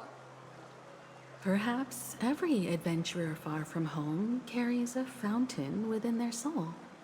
Even though the other side of the sea remains shrouded in the unknown, the fountain in front of his house serves as a compass, leading him back to his cherished ones. Yeah, while Grandpa was at home, we would stand by the fountain and place the compass, a toy boat that I made, into the pool. Back then, I would ask him when I could go on adventures like him, and he would always laugh and say I was still too young. It seems this Mikhail is truly a seafarer and has nothing to do with the watchmaker. Yeah. Based on Misha's recollections, the scenes in the dream bubble appear to be his childhood memories. But this raises more questions. According to Misha, he was clearly born on an oceanic planet and led an ordinary life, with no connection to Penacony at all. Could this be some sort of metaphor? Perhaps the sea refers to the memory zone.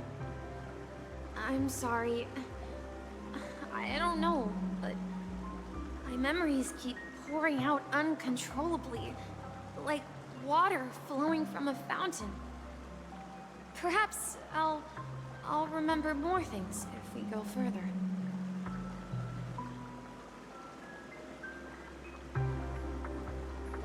wish to share your burden.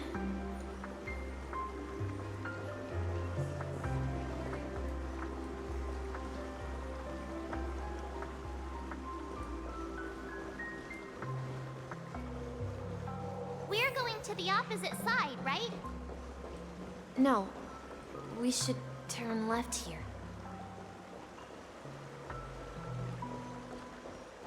Huh? Something feels different about this place. This is it. I remember this corridor. Up ahead is Grandpa's study. It was in that room that I saw him the last time. Will you come back? Let's continue sailing! We've arrived at the new world! The atmosphere in this room feels totally different. Misha! You finally come! Clocky! You're here! Yeah. This is the room where we first met each other. Are those books on the bookshelf logbooks left behind by that seafarer? Yeah. Whenever he came back, he placed a logbook on the bookshelf in his room. They contain records of his expeditions to every corner of the world. He described our world as a fountain. At some point, the sea started to gradually swallow up the land where people lived. To ensure that everyone had land to settle on, he had to continue exploring the sea and search for the source of the rising seawater. On that day, he called me to his study, telling me that he was embarking on another journey. However, I could sense the gravity in his expression. It was the same look I had seen on my father's face before his final voyage. I asked him if I could go with him, but he said that my adventure lay elsewhere and told me to stay home. and patiently await a certain sound at the door. What sound? He told me about a vast ocean in the sky. An ocean of stars. He spoke of a train that transports children with a desire to venture far away, traversing the sea of stars without ever stopping. He said that he knew the crew on the train, and that he had asked them to take me along. He said the journey I had always dreamed of would start there. A train? Could it be? It's the Astral Express. I remember now. Grandpa's friends are a group of nameless who came to this world to resolve a disaster caused by a star. Then, he gave his pocket watch to me. It was his cherished treasure, appearing in every one of his adventure tales. He explained that difficult times were ahead, but assured me that the watch would guide me.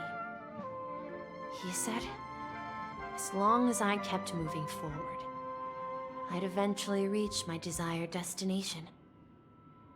And then, it was as if I heard the distant sound of a train whistle, echoing throughout the room. Exactly, Misha! And then we followed that whistle, didn't we? Yeah. I think I can still find the way we took back then.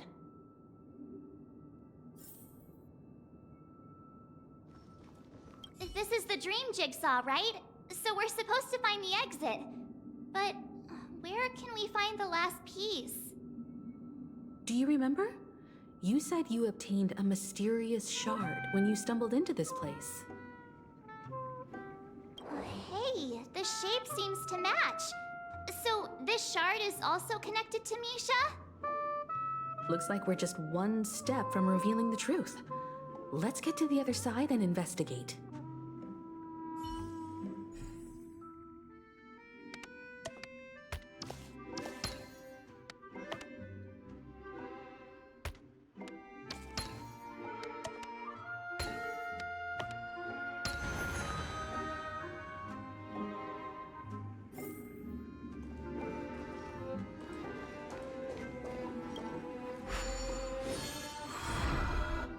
This is it. This is my room of clocks. While I spent my time waiting for Grandpa to return from his voyage, Walter gave me this workshop, and it became my secret base. Here, I learned how to repair clockwork and gears out of my fondness of precision mechanics. In my dreams, I was the captain of the compass, embarking on adventures with my companions, Clocky and Miss Mirror, in search of the new world. I was born and raised here. So, this building in the dream bubble is your childhood home? Yes, but not exactly. To be more precise, this dream bubble itself is my home. Looks like you've remembered everything now. Wait. Why does it feel like everyone else knows something I don't?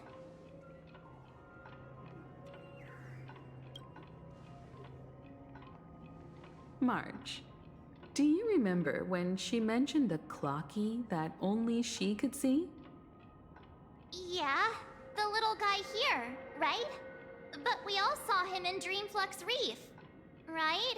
And Mr. Yang even greeted him. Looks like everyone on the Astral Express has a childlike spirit. The answer lies in the Astral Express. Her experience shows that neither Firefly nor Acheron can see this clocky. And when we were in Dreamflux Reef, you may have noticed that for some reason, nobody outside of the crew had ever talked with Clocky.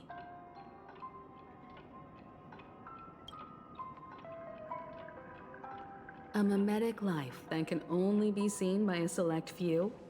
It's just like a hidden message, left by someone for the nameless. But Misha can see Clocky too, right? They even grew up together. But Misha hasn't started the way of the Trailblaze yet. That's the key to the mystery, March. Now, take a moment to recall. Have you ever seen anyone outside of the crew interact with Misha? Wait. No way! That's the answer, March 7th. This dream bubble is the place where I was born. And I'm a dweller in this dream. Just like a memory zone meme. I should have stayed here and waited for you. But when reality and memories merged, I unconsciously pushed open that door and left the bubble with Clocky. So it's not that the Watchmaker's dream bubble is empty, but rather the stuff inside ran away? And the whistle you heard was the sound of the Express arriving at Penacony? That's one way to see it, but I believe there's a longer story behind all this. It's best for Misha himself to explain all the details. How about we start with your name? Now, should we call you Misha, or...? Thank you all for helping me rediscover my true self. Now, please allow me to reintroduce myself. I was born on Lushaka, in the Presmere system, adopted by seafarers Mikhail and Char. They gave me a treasure, a name that carried their hopes. Mikhail Char Legwork, or simply Misha. If you prefer, you can call me by a more familiar name, the Watchmaker. So, you're the Watchmaker himself? Unfortunately, that legendary figure is no more. I am only a reflection of his life. As for the child who has been with you, he's the innocent protagonist of Misha's childhood dream. Friend of Clocky, a young apprentice, and a future mechanic on the Express. And this also marks the beginning of his journey, devoted to the Trailblaze. At the end of the journey, I left this little flame, which I so cherished, in my deepest dreams, hoping to pass it on to the nameless of future generations. However, he somehow left the dream bubble and forgot all about his task. I apologize for all the confusion this caused. Because he was born with a desire to trailblaze, wasn't he? I don't think Misha has forgotten his role as a guide. He remembered it, and that's why he mistakenly appeared as a hotel doorman in her dream from the very beginning. The one who brought our unconscious friend here must have been Misha. If that's the case, we encountered the Watchmaker's legacy from the beginning, didn't we? Well, I have a sarcastic friend who says I always take big detours and end up back where I started. Perhaps that's what every nameless has to go through. But in the end, you found me. I'm sure you're all wondering what my legacy is. I believe my hound has mentioned the Stellaron and my wealth. If I may apologize, the Stellaron part is real. As for my wealth, however, it's nothing more than a baseless rumor. I left my homeland as a child and embarked on the journey of Trailblaze. I traveled to various planets, until finally reaching Esdana, where my friends and I built the original Penacony and fought for its future ever since. I've been moving forward all my life, doing what I could to overcome the obstacles in my path. But ultimately, my journey reached its end, and I left behind no possessions worth entrusting. So, if you ask what's left within this worn-out train engine that can be called a legacy, I suppose it's the things that are still burning in the engine's furnace. Now that you're well aware of the current situation of Penacony, I certainly hope that you'll help me get this world back on track. But I'll leave that decision to you, for the path of Trailblaze is never paved by others. All I have for you is a story and 2 gifts. I want to give you my pocket watch. It has accompanied me throughout my long journey, guiding that naive child forward, and has been blessed with the presence of so many great people up to this day. And my hat, too. The one who navigated for me placed it on my head and planted a fanciful thought in my mind. The trailblazing expedition will never end. Now, it's time for you to make your choice.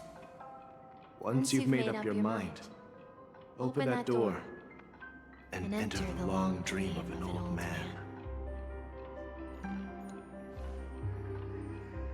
I'll be waiting for you at the end of this corridor of time. All right, everyone, let's make a decision. Although I don't think anyone will have any objections.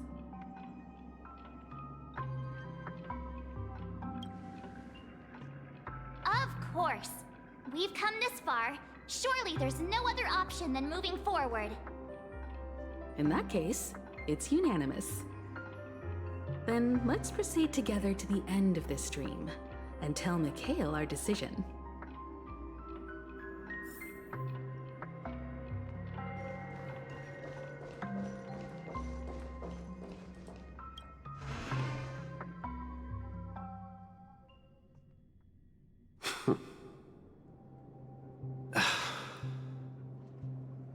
Mikhail, where are you going?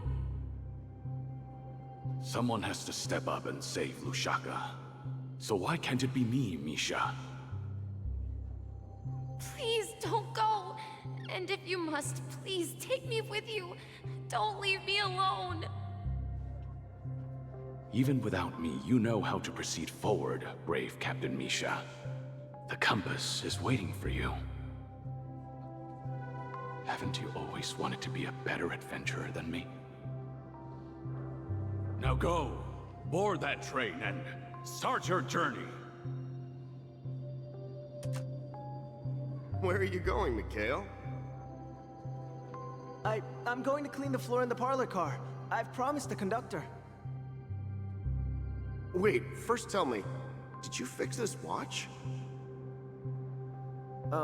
Yeah? I know what it looked like before. Its chain was broken, the back case torn, and the marks on the dial all worn out. How did you manage to fix it? Well, it's hard to explain, but I knew it could be fixed.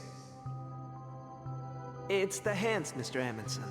Its hands were intact and pointing in the right direction, so I knew there would be a way to fix the rest. I see. You'll work with me from now on. Haven't you always wanted to tinker with this train? You're its mechanic now. As for the conductor, I'll do the talking. But I only know how to fix watches. Don't worry. You've got what it takes. I'll teach you what you need to know. Where are you going, legwork? It's time to head to our next stop.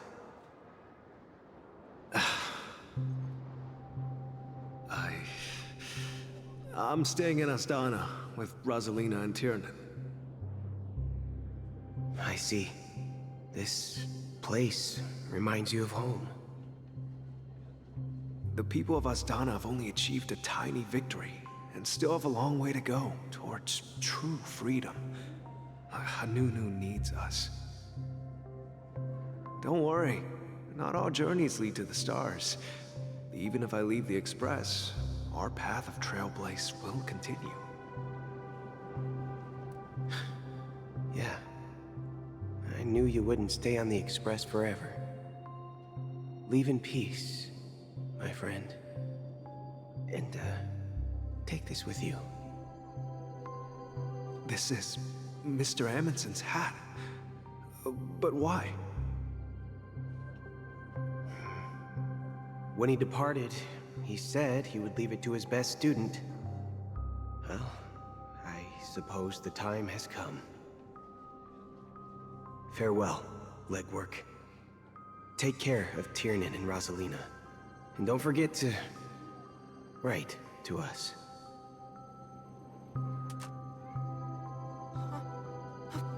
Where are you going, Watchmaker? Don't worry, Micah. Just going on a little trip.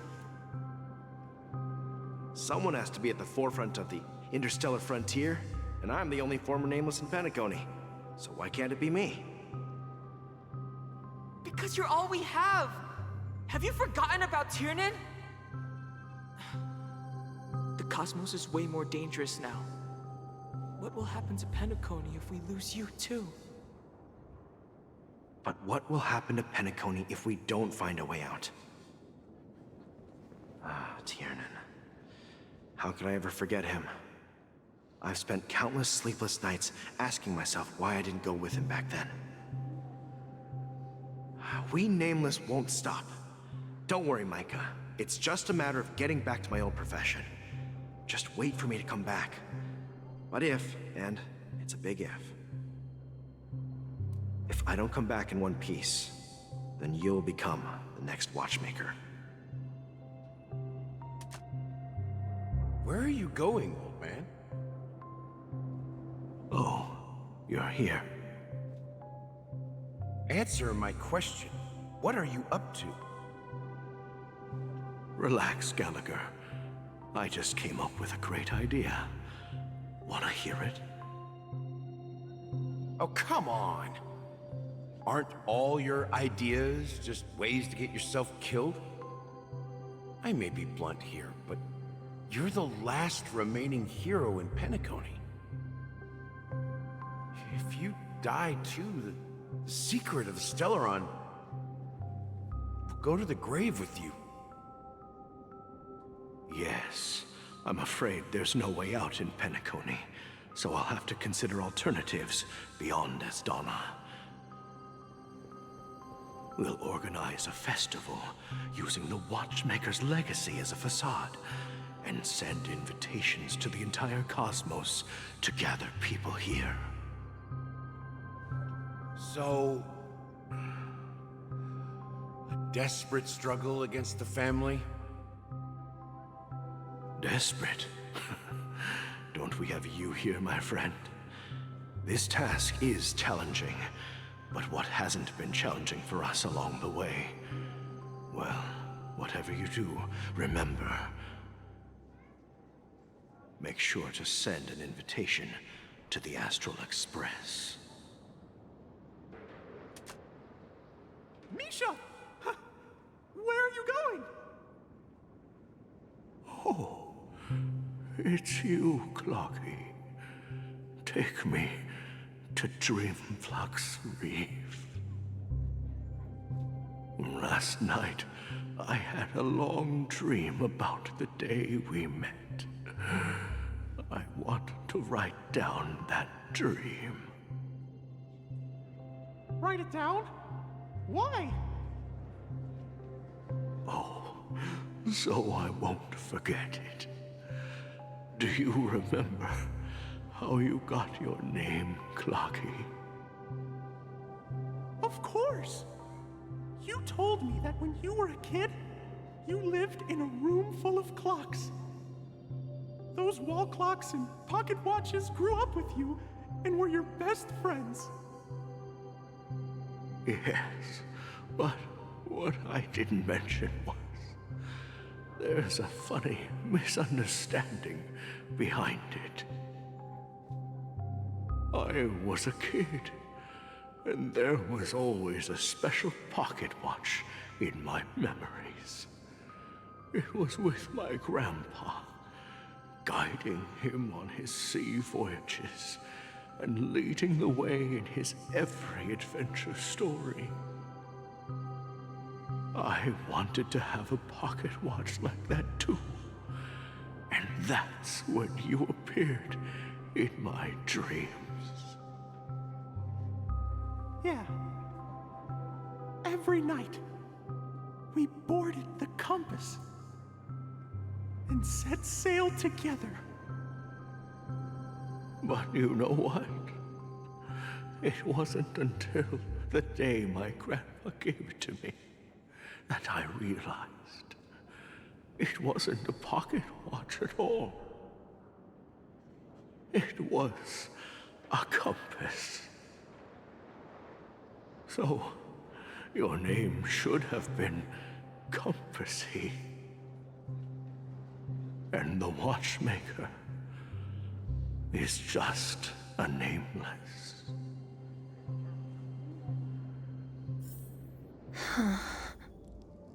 We've arrived at Dreamflux Reef. So, where to next? You know, Clocky, I don't think I'll be going anywhere else.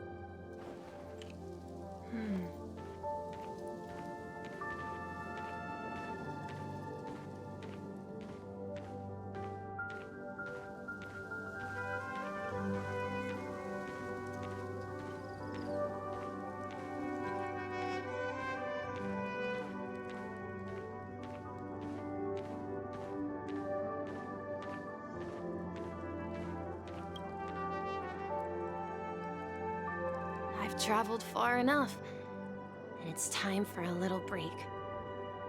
Oh. So, we'll set out again. When you're rested? No, I'll stay here. And then, this is where it ends. This is... where it ends? What do you mean, Misha? You told me that the trailblazing expedition would never end. Yeah, that's what I said. So now, it's up to you to decide your next destination. My next destination? What's that supposed to be? I've been following you. Misha? You're acting weird today. If you're feeling down, we can just do what we usually do. With the clockwork. No, I'm not feeling down. As for clockwork, yeah, it resolves all problems in this dream. So, do you know what clockwork actually is? I'm not quite sure. Well, everyone gets lost at times. They may hesitate and doubt which way to go. That happens in this dreamscape and beyond. But don't worry.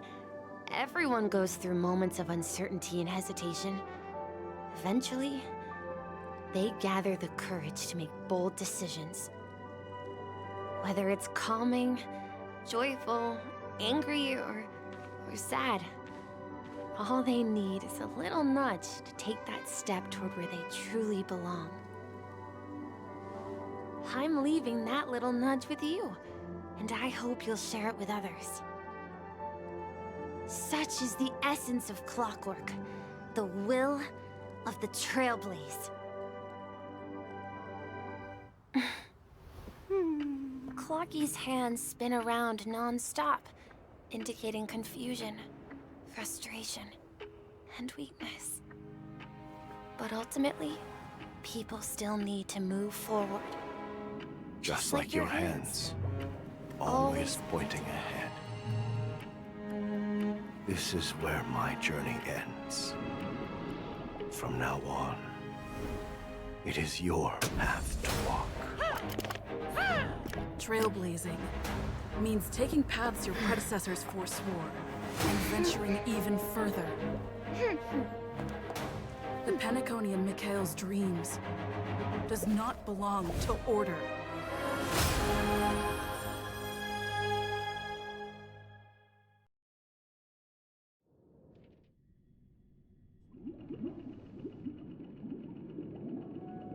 I can't believe that Eon would cast a glance at Penacony at a time like this. Is it because of the resonance from the legacy of the Trailblaze? Or perhaps the bond between you is so strong that it even impresses an Eon? Well, there might be another possibility. Perhaps they want to witness, on behalf of the fallen Eons, who will hold the future of Penacony. If that's the case, on behalf of the Dream Master of Penacony and the 107,336 members of the Oak family, I'm extending a formal invitation to all of you. I'm cordially inviting you all to the Penacony Grand Theater to participate in the upcoming Charmony Festival. And, of course, you won't be in the audience, but on center stage. Since the future of the Stellaron, Penacony, and even the entire cosmos is at stake, let's draw a conclusion there, in all fairness. If you truly believe in Akavili's path, then show me their courage and determination.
Please stay tuned.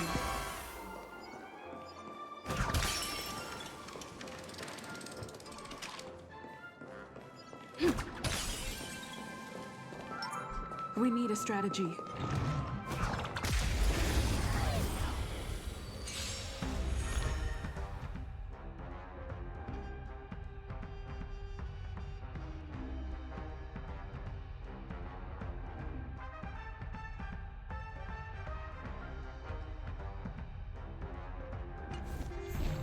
Time to test our rapport.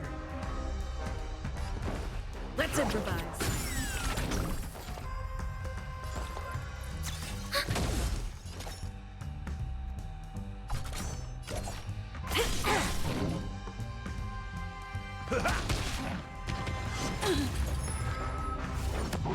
Still the same old. Dreams do come true. The mood is set just right. Let the show begin! Ready for another? Enemy data secured. Net markers activated. Time for a good old counterattack! That's all you got? Stay in step. Nice like a good brew. My friends, indulge yourselves! Let's improvise.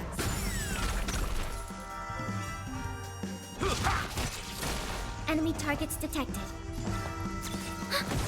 Do you admit this crime? By the order of the Ten Lords, execute the Marastruck!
Okay.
Does that mean he wants to fight us during the Charmony Festival?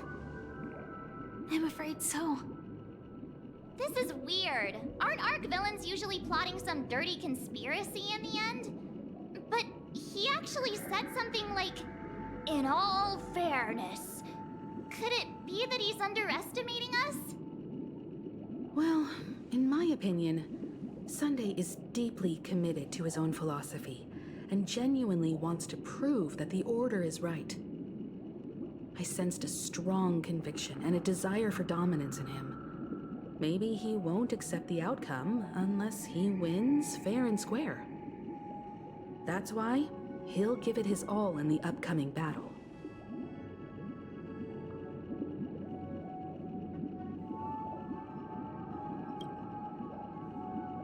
Yeah, you're right. We've even dealt with a Lord Ravager of the Destruction, so a follower of the Order won't be a big deal. Anyway, we can't leave the Stellaron unchecked. This is about trailblazing a bright future for Penacony and fulfilling Mikhail's and his predecessors' long-cherished wishes. Now that we've taken up the mantle, we can't afford to fail them. However, the same applies to the Order. Their plan didn't materialize overnight, and they have the profound collective consciousness of the planet of festivities behind them. A desire to dream, to slumber and escape reality. All those hidden emotions have given birth to the sweet dream of the Order. They've harnessed the will of an entire planet to create an Eon. This confrontation is far more complicated than a simple power struggle.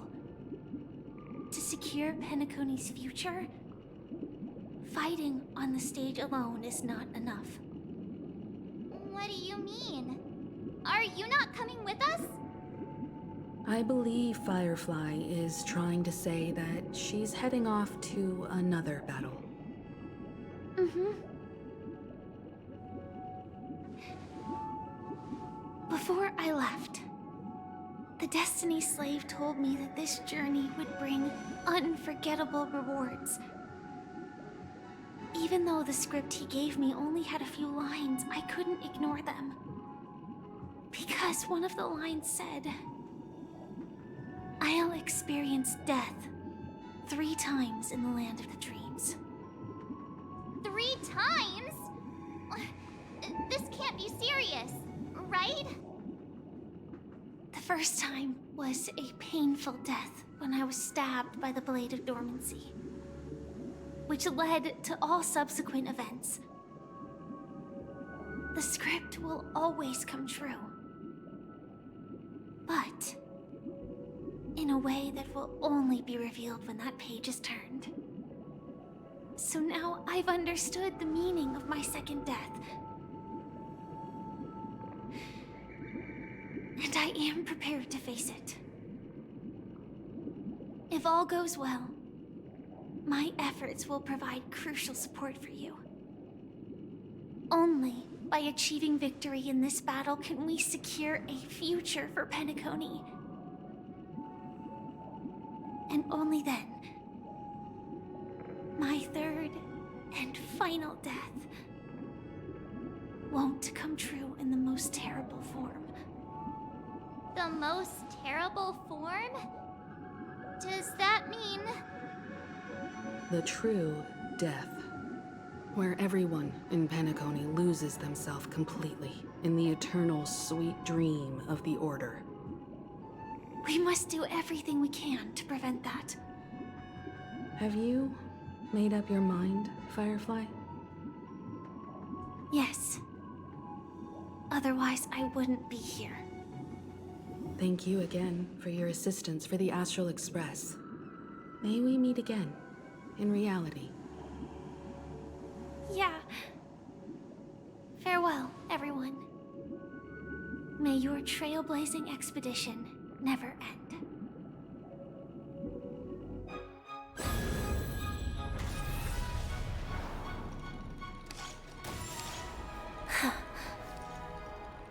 I dreamed of a scorched earth. Everyone, are you ready? A new shoot sprouted from the earth. It bloomed in the morning sun and whispered to me. Like fireflies to a flame, life begets death. May we meet again in reality.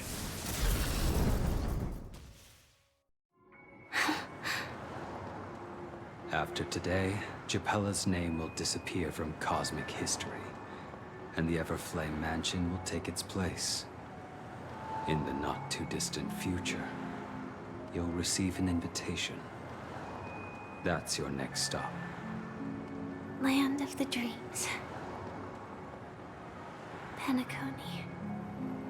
I hope you find whatever you seek there. Be it answers or salvation. You mean my 3 deaths? Silverwolf told me about it. It's such a shame that it's not part of my script. Well, I want to live. I'm never afraid of death. The opposite of death is eternal life, and that's something I'll never desire. People die, and I am no exception. Death is like a script, a fate that cannot be defied. But that's exactly why we have to choose where we want to rest forever. Do you exist just to perish? Are you not the same, Blade? The end you desire is not one dictated by others. If I were to die now, I would only be a weapon. I believe I should die as a human. Though its definition escapes me, isn't this the answer that ordinary people look for their whole lives? A name that can be carved onto their tombstone. The tombstone that belongs to me once bore the inscription, Glamoth's Iron Cavalry. Then it changed to Stellaron Hunter. But one day, it will bear the name Firefly.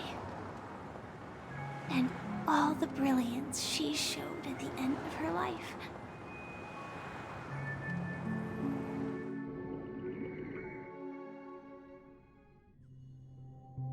That's quite unexpected, old man. Who would have thought your crazy plan would actually work? Do all you nameless fools just act on a whim? I can sense that this false sweet dream is coming to an end. The nameless may be young, but they had the ability to achieve this goal. Just like you did in your time. It's a shame you won't be able to see it firsthand. Maybe I won't either. Once something fictional is seen through, it ceases to exist. Yeah, not just those nameless. Even Mr. Wings is just like you. Stubborn, won't listen or give up, no matter what. Well, fate is unpredictable, I guess. If we weren't bound by those cursed paths, maybe we could have had some good talks. But in the end, we managed to do it. And now we can find solace. Remember how those idiots cursed us? They said, "Go to hell, you worthless traitors." Well, I don't know if they really meant it, but if longing for freedom means going to hell, then I'll be joining you soon, you old fool. Let's get together and have supper again in hell. Oh, I almost forgot. There's one more thing. Here's to you. A glass of hello and goodbye, Trailblazer. To the imperfect tomorrow.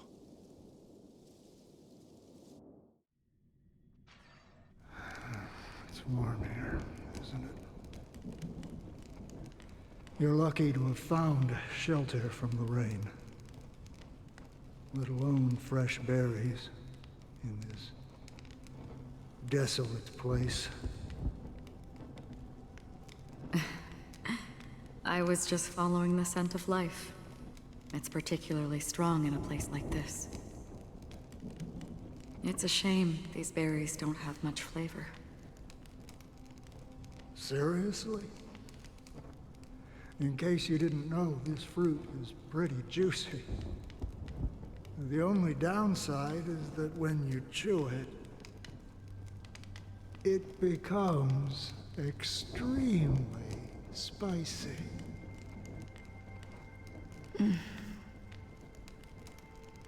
Have you lost your sense of taste? I can still taste certain things, like a faint sweetness. Before coming here, I stopped by a place called Orkron. It had barren cliffs and nights lit by bonfires. Burgundy snow would fall from the sky, and when it landed on my tongue, it tasted like raspberries. The flavor wasn't exactly sweet, but it left a lasting impression.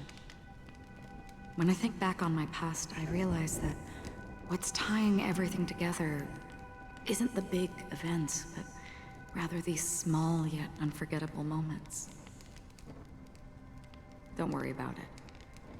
Losing oneself is a reality that every self-annihilator must face. At least I haven't completely lost my senses and memories yet. Well, congratulations on adding another footnote to your journey. By the way, are you always alone? No, I had a companion in Orkron. She's a short, nameless girl who aspired to explore IX. She always said she'd walk a path deeper and farther than Akavili's. Quite an ambition for such a small girl. So, what happened? She became stagnant water. Well, my condolences. Condolences. I don't need them. The girl left with a smile. She never regretted her choice and most definitely wanted me to say goodbye with a smile. So, that's what I did. That's proof that you're grieving for her. Or perhaps I'm just afraid. Afraid? I rarely sense that emotion from you. What do you fear? I'm afraid I'll forget the 30 days I spent with her, just like all the other days in my life. Most of them have already washed away with the rain, disappearing into an unseen realm. I fear that those vivid red memories will fade away too. There isn't much color left, and besides this faint, warm red, there's almost nothing. Hard to imagine. A ranger accustomed to bloodshed, destruction, and chaos finding warmth in the red color. Because I have experienced this warmth many times. Long ago, I promised someone that I'd bring it to more people. And that for every remaining moment of my life, I'd strive for a better ending for all. As long as this red color still lingers, I have a chance to fulfill that promise. It represents a burning fire, a blooming flower, the berries in this cave, and life itself, fleeting yet still dazzling. In the end, it will lead me beyond the horizon of existence. And on the other side, I will cut off nihility. The one blessed by the sleeping and shapeless is considering how to kill them. That's truly pure nihility. But you're right about one thing.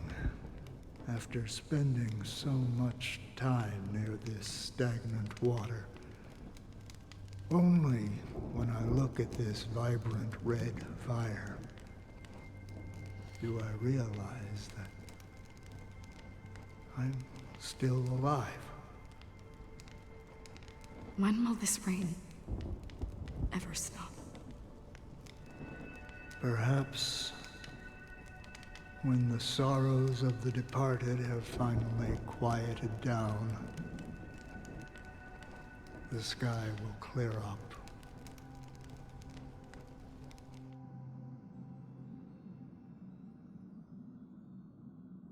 Have you heard of a planet named Biari Scamandros, Don Hung? It's one of the Paradise Kingdoms under the influence of the Harmony. A sought-after wonderland for the inhabitants of the Dardanu Major and Minor systems. Half an Amber Era ago, the family held an unprecedented festival there. And after that, everyone on the planet became part of the family. Do you think the same thing will happen on Penacony? Yes. Or how else can we explain it? The family deliberately used the Watchmaker's invitation to keep all the Pathstriders here, but banished the emanator of the nihility. Because of the nihility, I'm rarely affected by the power of other paths, but somehow I can unconsciously infiltrate them. Maybe that's the risk they're trying to avoid. I would disagree. Biaris Scamandros is not part of the credit system or connected to the Silver Rail. It's nothing more than a remote civilization sheltered by the Harmony. But Penacony is different. If the family messes with Penacony, that would be like declaring war on almost half of the factions in the cosmos. They have no reason to do that. No, they don't. If they truly serve the Harmony, that is. What do you mean? The path in Penacony is impure. The Harmony here has impurities. Do you remember the ancient swarm disaster? Tazerond, the propagation, brought endless havoc to the universe, and it eventually evolved into a fierce battle among all eons.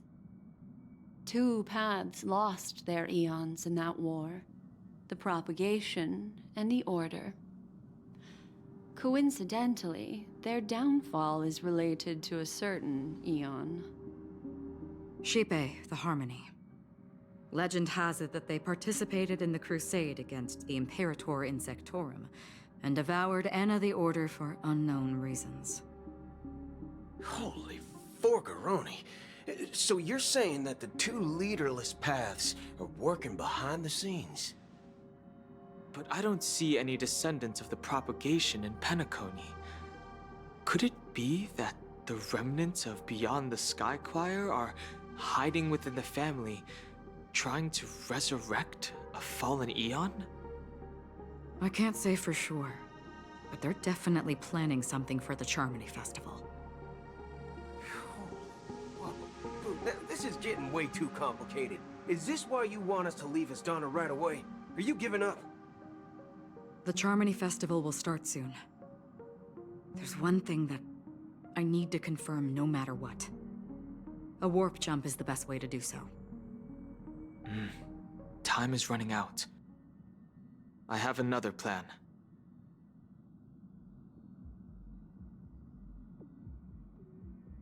Hold on. Are you thinking of using the Jade Abacus of Allying Oath? Exactly. The assistance from the Lawful Cloud Knights would be enough. Think it over carefully. You can only use that once in your lifetime. I have considered it thoroughly. My companions are... they're also once-in-a-lifetime treasures.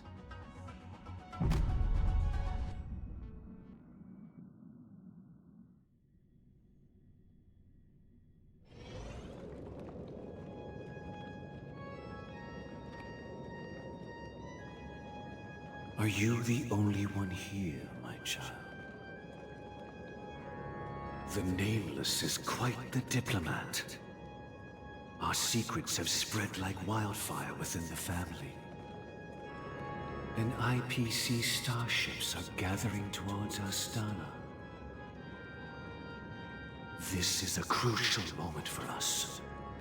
So, where is the Chosen One who harmonizes the varied sounds?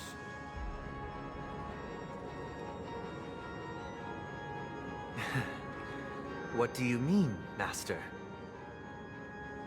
I'm right here in front of you, aren't I? You know, she was supposed to be the star of the Charmony Festival in our plan. But the plan has changed. As her brother, I know she doesn't want to sing for the Order, so I'll take her place. You've always been wise beyond your years. I'm sure you understand the consequences of your choice. If you consider this a betrayal, well, there can't be 2 suns in the sky. I'll step up and take down the other sun if necessary. Do you believe in karma? If karma exists, then everyone has their own karma. You have yours, and I have mine. And my karma has nothing to do with you, Mr. Gopherwood.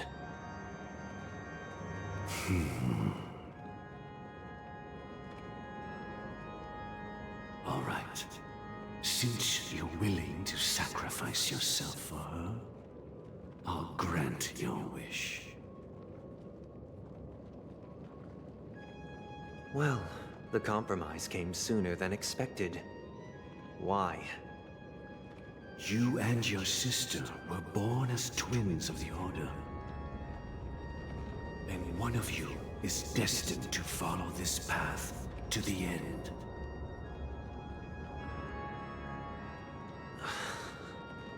Is this part of your plan? Of course. You're still as clever as you were when you were a child. The opening is near. Go, my child. Seize the power of the harmony and reveal your karma. I have one final question, Master. Why did you choose to bring the Order to Penacony? Wouldn't it have been better to choose a desperate world instead of a city filled with hope and dreams? Why? It's for justice, my child. If we lose justice in our hearts, we'll make the same mistake as the Harmony did.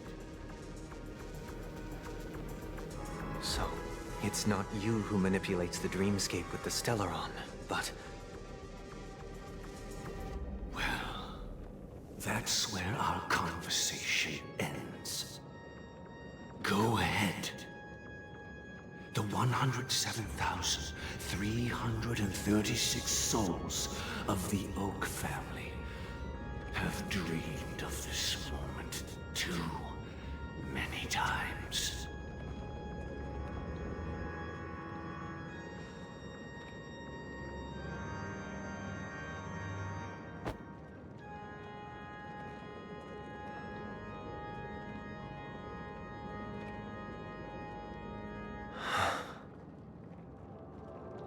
I shall ascend to the heavens, becoming the scorching sun.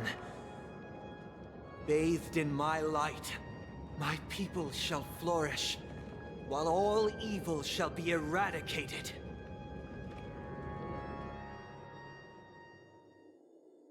This is the interior of the Penacony Grand Theater. It's quite exhilarating to be flushed into the air by Soulglad. But why is the venue still closed when the Charmony Festival is about to start? And not only that, the entire theater is eerily quiet. No audience, no staff, no one around.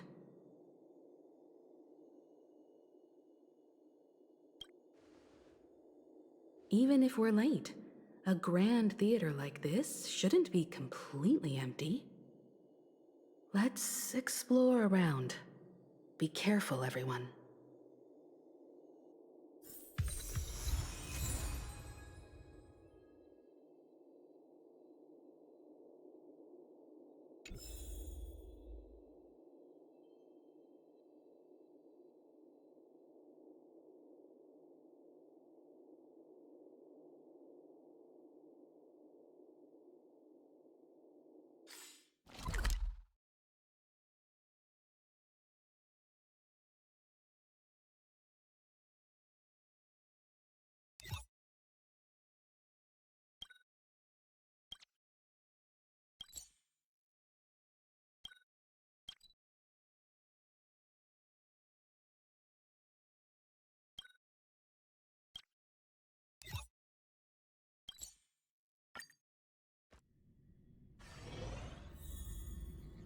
Anyway, that'll do it for me tonight. It's getting late.